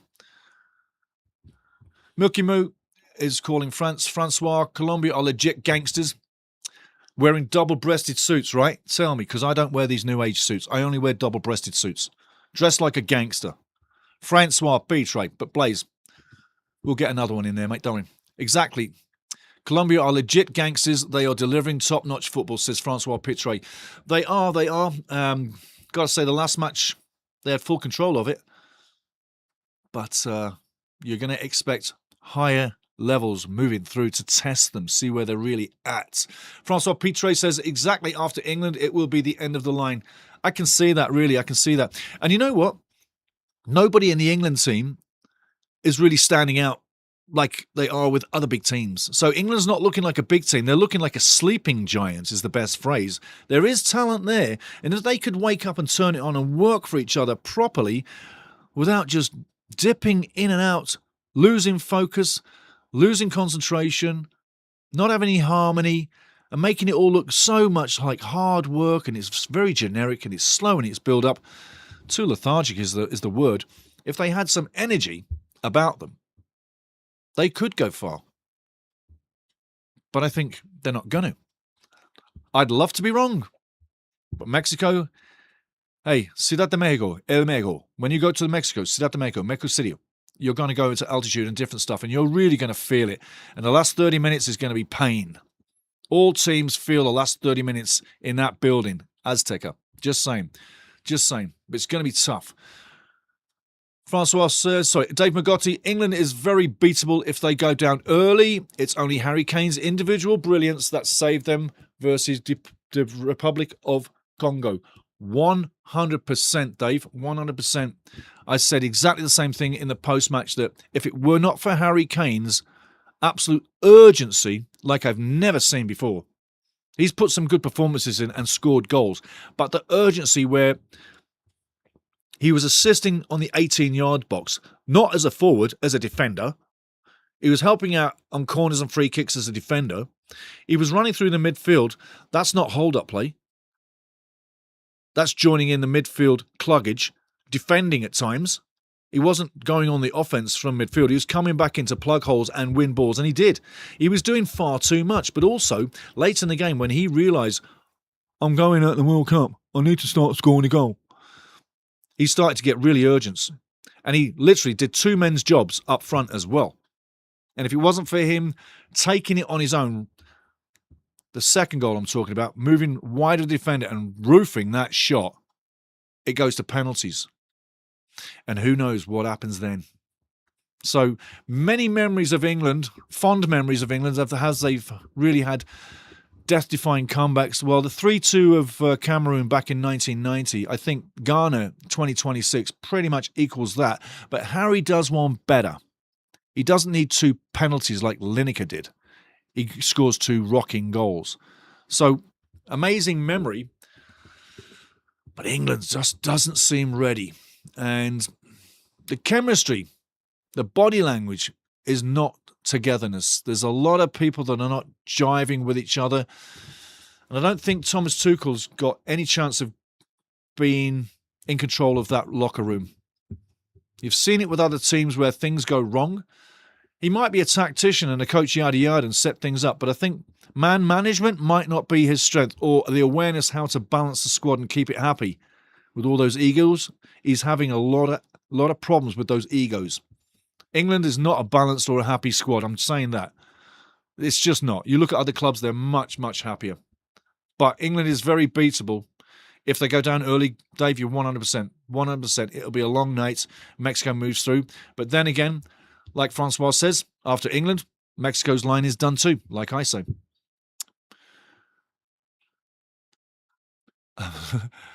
Milky Moo, Jason Gooner TV. I don't know what that means, but whatever. Baz does football. Milky Moo. Leopardo. I'm thinking it's Leopardo Baraviera, but it's not. It's not Leonardo. It's Leopard Mike. I'm going to call him Mike B. Mike B. Mike B. Mike B. That's you for me. That's your name. Making it short, abbreviated. Do you want Leopard Mike or do you want Mike B? You let me know. I'll do that. But he says Morocco dark horses, but there is just because Argentina will not let go of the cup easily. They're not going to let go of it easily, but they will let go of it eventually. I just don't see that back-to-back trophy. Don't see it. There's much better teams in this competition than them right now. Frankly, it's getting tougher for them to hold on to that with two hands. They're grasping right now with one hand on the trophy. That's Argentina, one hand on there. Two might not be possible. Francois, Colombia will beat Argentina. I said that as well. Leopardo, Leopard beat, Mike beat. Tell me what you want. Steve, what's your take on Brazil versus Norway? I think Samba Boy's going home. You know, the two defenses is where I think this is the interesting thing. And I talked to a few Brazilian fans about this. Norway's defense is not as strong in my mind as Brazil's defense. And the second biggest battle and thing to think about, Gabriel in defense. He's an ogre. He's a monster. He will beat you up. Well, he's had a few duels with Haaland for Man City because Gabriel plays for Arsenal. Haaland plays for Man City. So there's been some real fights between them. This match won't just be decided there. There'll be other factors too. But one of the main factors is if Gabriel gets on top of Haaland and silences him, done. It's all about the strength of the defences in this one because both have attacking prowess. Brazil has probably made more ways to unlock the key. Or unlock the lock, sorry. But if Norway strike, you got Sorloth as well for Norway, another big striker. He scores a lot of goals. So Brazil has things to think about. But if they can negate Haaland, who normally scores in every match he plays, if they can negate him from scoring, I think that's where a big part of this tactical setup lies. So Gilberto Gabriel is going to have to be on his money. Martinelli up front for Brazil. Don't look for anything from Ney Misery. Not at all. The team marches on, and Brazil has grown through the tournament, remember? Norway, they can be beaten. They can be beaten. The physical nature of the game is getting tougher as the competition grows on. What I'm saying as well is, which is the more fatigued team at this stage? Is it Brazil or is it Norway? Norway, the Giants, the Vikings, are they getting tired? Is Brazil tired? Come the game time, we'll see which team is more into it. Once they get warmed up after 30 minutes or so, it'll balance itself out. But as the competition wears on, these teams are getting tireder and tireder and tireder. They're getting fatigued, they're getting cramped. Little niggles, little knocks, suspensions. It's all jigging into play. But my take is that's where them defences come into play. Like I say, Norway's defence, in my opinion, is not as strong as Brazil's. The Haaland situation, Sorloth situation, you've got plenty of weapons for Brazil. The game is won and lost in midfield as well. And Brazil have not had the best of midfield play. This is a match where they'll stand up. And what you normally see when you get two big teams going is something that's so contrastingly to when you see, per se, look at Argentina play Cape Verde the other day. And Cape Verde throughout the tournament, just as an example. Cape Verde run their asses off, work all day, work all night, won't have you time, won't let you sit on the ball. They'll kick you in the back of the ankles. They'll keep running at you, and they won't stop. That work rate. That's why Cape Verde stayed in matches that they did. You won't see these two teams, per se, Brazil, Norway, running around like Cape Verde. They won't do that. They'll play a more pragmatic approach. So it'll be more... Going back in time, per se, it'll be more of an international match that's a little bit slower in its pace at times, more pragmatic, more deliberate, and they'll negate each other out and it'll become a bit of a softer game. So you won't see a cracking game. You'll see more of the tactical game. You'll see teams thinking about the time, thinking about extra time if it's looming closer, thinking about penalties if it's looming closer, all them kind of things. But it'll be a big team going up against a big team. So they won't be rushing about business. On the take of it, who do I think can win? I think Brazil's got a chance to take this one. But they've got to stand up. Everybody's edging the bet on Norway. But I think Brazil has a chance to get this. But they've got to bring the best performance of the tournament. And slowly but surely, Carlo Ancelotti and the Brazilian national team, as I said on the start of the tournament, 2-3 weeks ago, I let that prediction video fly down in the video. Go down, look at it. It's 2 hours long. But I said Brazil would come together at the tournament through the group phase, be a little bit shaky, start to grow through the group, get into the knockout round. And as the further the team travelled, they would grow into the competition, but they would start to bond. They would come together and you would see it on the board. You would see it, the results. And go back and check out many shutouts or clean sheets they've had so far. You don't get a clean sheet if you don't have a team firing. And don't forget, there's one big package at the back, Alisson in net. Another superstar, doesn't really get talked about much, but that's a big man to get around. He owns the box. He's a growler. He gets nasty. He gets angry. And so does the Brazilian defence. They're monsters. They come out of the favelas and they're ready to fight you if you want it. So on the football side of things, Brazil has got some anger in there, the fight. And Norway is a lot more lethargic and softer approached, more gentlemanly per se. I'm not saying Brazil are not gentlemen, but Brazil will come with a fierce inner fight. They've got it all the time. I'm taking Brazil on that one. It's not going to be a blowout, not a chance. It could be a 2-1. It could even be a 3-2 thriller. It could line up to be one of the World Cup's best matches. The last one we had, Argentina, Cape Verde, for my money, that's the match of the tournament so far. Fantastic. But that's what I'm saying. Kevin Babs, after Argentina's last game, wouldn't be surprised if Egypt beat them. No, I wouldn't be. No, I wouldn't be. If they come with the pragmatic effects that they do, I think they've got a chance. Dave Magotti, Morocco didn't play well in the first half today. They can't do that against other sides. Correct. Time is closing on, and you have a dancing partner, mon ami, in the next round. And that dancing partner is called Les Bleus. And they're going to dance with you. You're going to leave Morocco, and France is going to dance on. So get ready for a short dance. And if they do come short-stepped in the first half, let's make a move on that. France will kill them. They'll crush them. It could be a real black eye for Morocco. If France wants to overload, it could be a black eye. But Didier Deschamps will see it tactically and will want to nurture his team like he's done all tournament long and get them through each round without using too much energy. It's all about energy conservation. Keep you guys fresh. Rotate the troops. Take care of business in the first half. Bring on loads of subs in the second half. Move on strong into the next round. Just saying. Just saying. But yeah, Morocco didn't play well today in the first half. Dave Magotti, they really should have put Australia away in the regular time, but didn't. Correct, yes. Francois Haaland is not human. No, he's definitely an alien. He's come from another planet, hasn't he, eh? Where all they do at that planet is score goals for a living. Matty says, great job, Steve-O. Out for now. Go Mo Salah. Matt, great for seeing you again. Take it easy, matey. Have a great weekend. And hey, we went far and we're proud and we're really happy. We're not sad. Why? Because we're Canadian. Leopard B says, Dave Magotti, Egypt will be easy for Argentina. The Pharaoh is poor. I love this channel. I love it. Everybody's got great opinions. Francois says, Brazil better score 3 goals if they want to win because the Viking in chief, Haaland, will score 2. Yeah. He scores for fun because he comes from that planet, wherever it be, that all they do is score goals for a living. I'm telling you, he's a monster, isn't he, eh? That's why I say, it's going to be an interesting fight, and because I am predicting something here.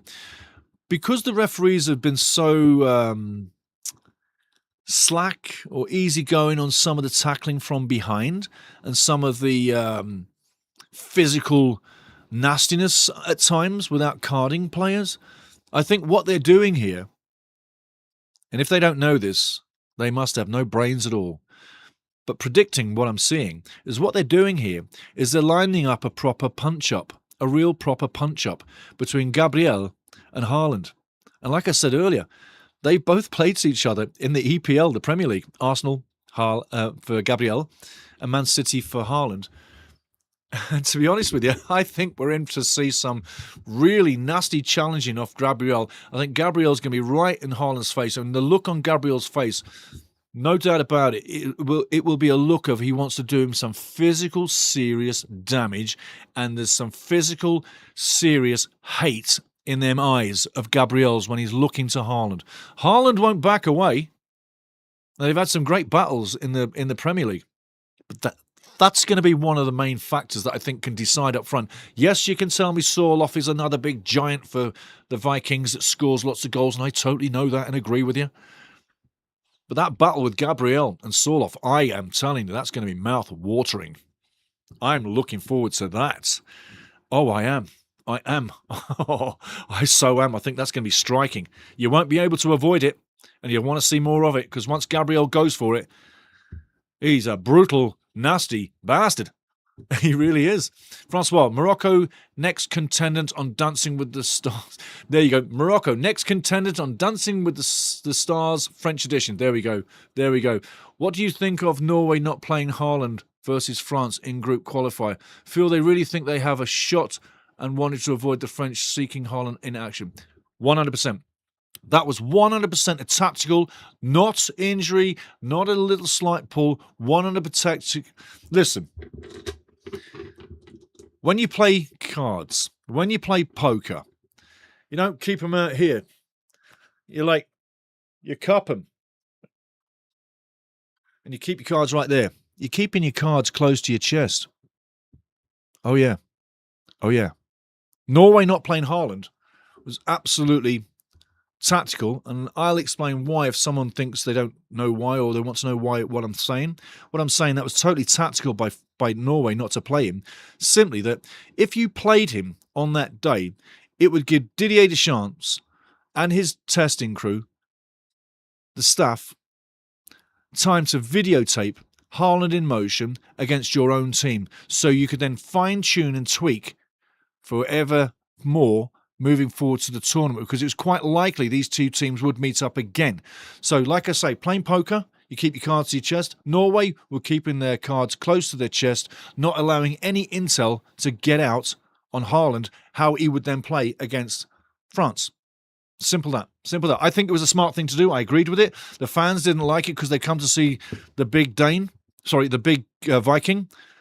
But it's tactical, 100%.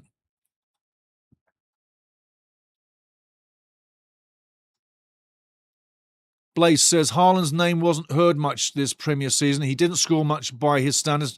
He still won the Golden Boot. Yeah.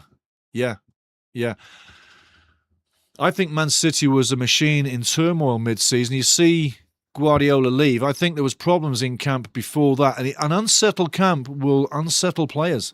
Not much was ever said about that, but take it from me, that's what it looks like, 100%. But yeah, you're right, Blaze. Dave Magotti, I think that was more of a Deschamps looking at other options other than Haaland. Could possibly be. Tactics, and that's the wonderful thing about tactics.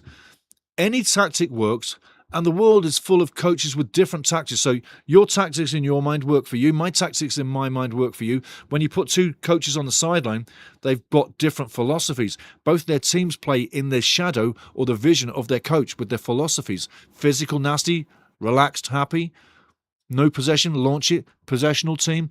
It's wonderful. Great point. Great point, Dave. Great point. Sorry. Yeah, great point. Dave also says they were already through, yes, to the next round, and they weren't going to catch up on goal difference. No. And you could say he could give him a rest. That's another way to look at it as well. But I firmly go off the intel. It was all premeditated. Both teams were through at the time. Doesn't really need to risk him. Could have been an injury worry. You know, if he plays, does he get injured? So keep him out, keep him safe. No intel, keep him good. They got nothing on us. They got to wait to meet up with us. All they got is what he's done, Premier League and Champions League and stuff like that, and international matches for Norway on the video. That's all they'll have. But they'll have nothing now.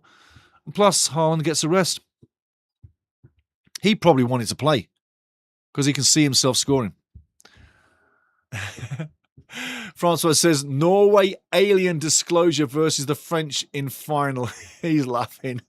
Have a good one all. Kevin says, a really good run for Canada. Keep your heads up. Be proud. Cheers, Kevin. Lovely to see you again, mate. Awesome, bloody. Awesome, buddy. Blaze says, also, that was a game that Norway did not need to win. Correct. If they play Haaland and his leg gets broken, Norway are kind of screwed in the knockouts. Yes. And there was, through the media that lie through their teeth, this worry about Haaland not making it to the World Cup. When I heard that, I'm like, what are they talking about? He's going. He's going to be there. Absolutely. Lynn Pitts says, thanks, Steve. Hey, thanks to you, Lynn. Seriously, mate. Seriously. We've had a good run, but the World Cup still continues, and we will continue. And the show's coming. Like I say, look in the library down below at Ultimate Soccer Show here on YouTube. At the live category, I'm going to list a load of shows later tonight, and I will be watching Les Bleus win and dance moving through while their partner goes out today. Yes, today. And I think you really are watching a team getting ready to get in that final. I think once they're in that final, they are the biggest team. And don't forget, it's in New Jersey, so it's lovely conditions, nice temperature, shouldn't be burny. July 19th, New Jersey. Columbia 20 will be in there, and he's glad that Columbia won't be there and all that and the rest of it. But hey, we're moving on to it. So thanks to you, Lynn, as well. Dave Magotti, maybe Norway put that news out there to confuse everyone. And that could also be. The mind games that are played before a World Cup are beautiful. So 100%, absolutely. Hopes, absolutely. Hey, and Lynn, enjoy the pork. And Milky Moo says, hope the pork works out, Lynn. Absolutely. And thanks for the picture. I would have liked to have got a slice of that and a couple of beers. Absolutely. On a day like this, it's sunny. Oh, what could be better? On a day like this, what could be better? Milky Moo, thanks for the show, Stevie. Look forward to the next one. Absolutely, buddy. Go to the library, everybody. Check it on out. I've still got a smile on my face, eh? I've still got a smile on my face. You see, losing to Morocco is not enough, apparently, to ruin my day. Why? Because we've never been here. There's no Canadian fan. I tell you now, people around the world, I'll leave you with this today. There is no Canadian fan anywhere in Canada or anywhere around the world that is arrogant enough to think that this was a travesty or a bad day. It's reality. We're so glad to be part of a World Cup, let alone host a little bit of it. With 12 days to go, we'll have nothing to do with it. Mexico's going the same road. It's just American games now. They could have given us a semi-final or a quarter-final, but they didn't. Thank you, CSA. You useless bastards. I'm laughing. But as we move through, it's only going to get better, and the teams are going to get tougher. And I tell you, I'm thankful for you guys, because what you did today, you do all the time. It was absolutely brilliant. And for those people that don't jive in the chat, get in here. Make yourself a place. You'll be welcomed. As you noticed, we don't chew each other out. We disagree with each other all the time, but we do it in such a nice way that no one gets their feelings hurt. Everybody gets respected. And that's the way we move. I've got people calling me already. Seriously.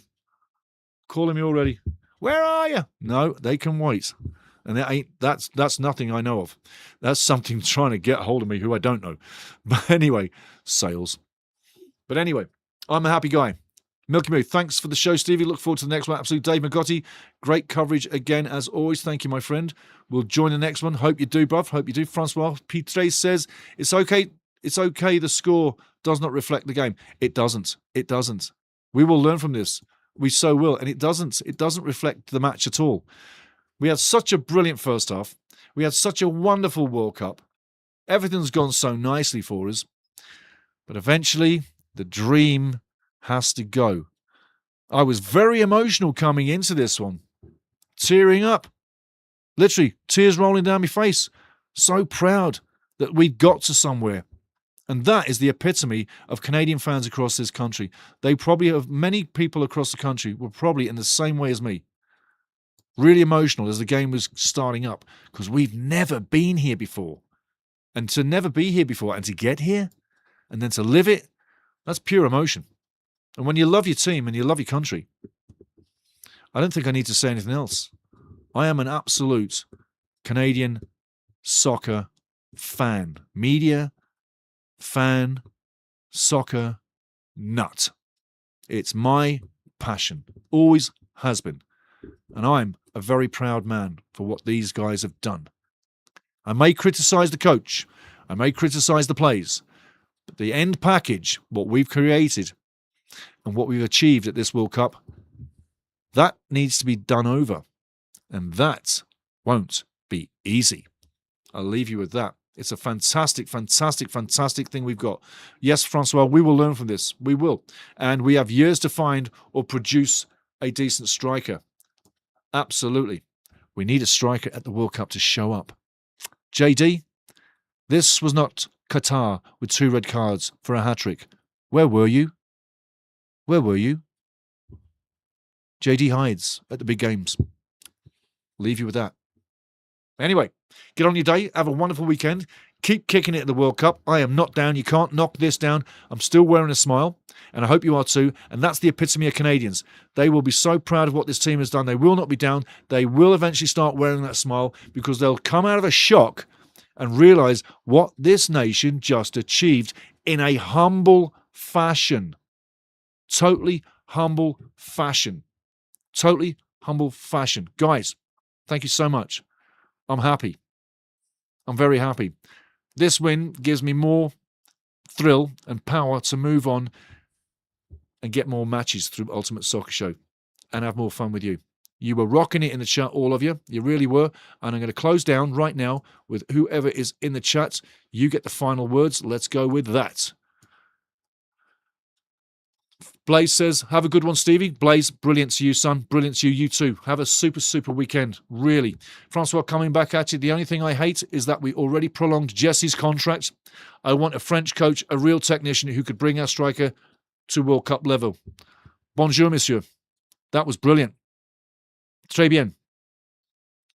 Good health. All take care, says Milky Moo. Absolutely, Milky. Get in there. Fill your bong. Blaze says, all we need is that true number 9 to score all of these chances. Yes. Yeah. Yeah. We did. We did. Blaze says, cheers. Francois, thanks. Thanks, everybody. Have a super, super weekend. Thanks to you. You made this whole World Cup so much better, and you make me have so much more fun. So I am so grateful to everybody who gets in here. And listen, pass me around. Tell me to your mates. Put me on football platforms. Let's get this family growing. We'll have more fun. And like I say, Wrexham's coming up in the next season again. Champions League, UEFA League, international matches, all kinds of games coming, loads of watch songs, and the live match is not just the only thing. We're bringing a live show Monday, Wednesday, Friday through till Saturday. The live show's coming. It's going to be starting in a couple of weeks. Get ready with that. It might well start sooner than you think. I've got to create some stuff. I've got to get things ready. I'll leave you with that lovely carrot coming through, because I really am going to go higher and higher with you. If you weren't there, we wouldn't fly to anywhere. And that gas-filled Cessna going over that canopy, it's got enough gas to get to the other side. We're going along. We're going to plan it properly. And once we land and we launch it, we'll be ready. Have a great day. Thank you, everybody. Absolutely brilliant. Absolutely.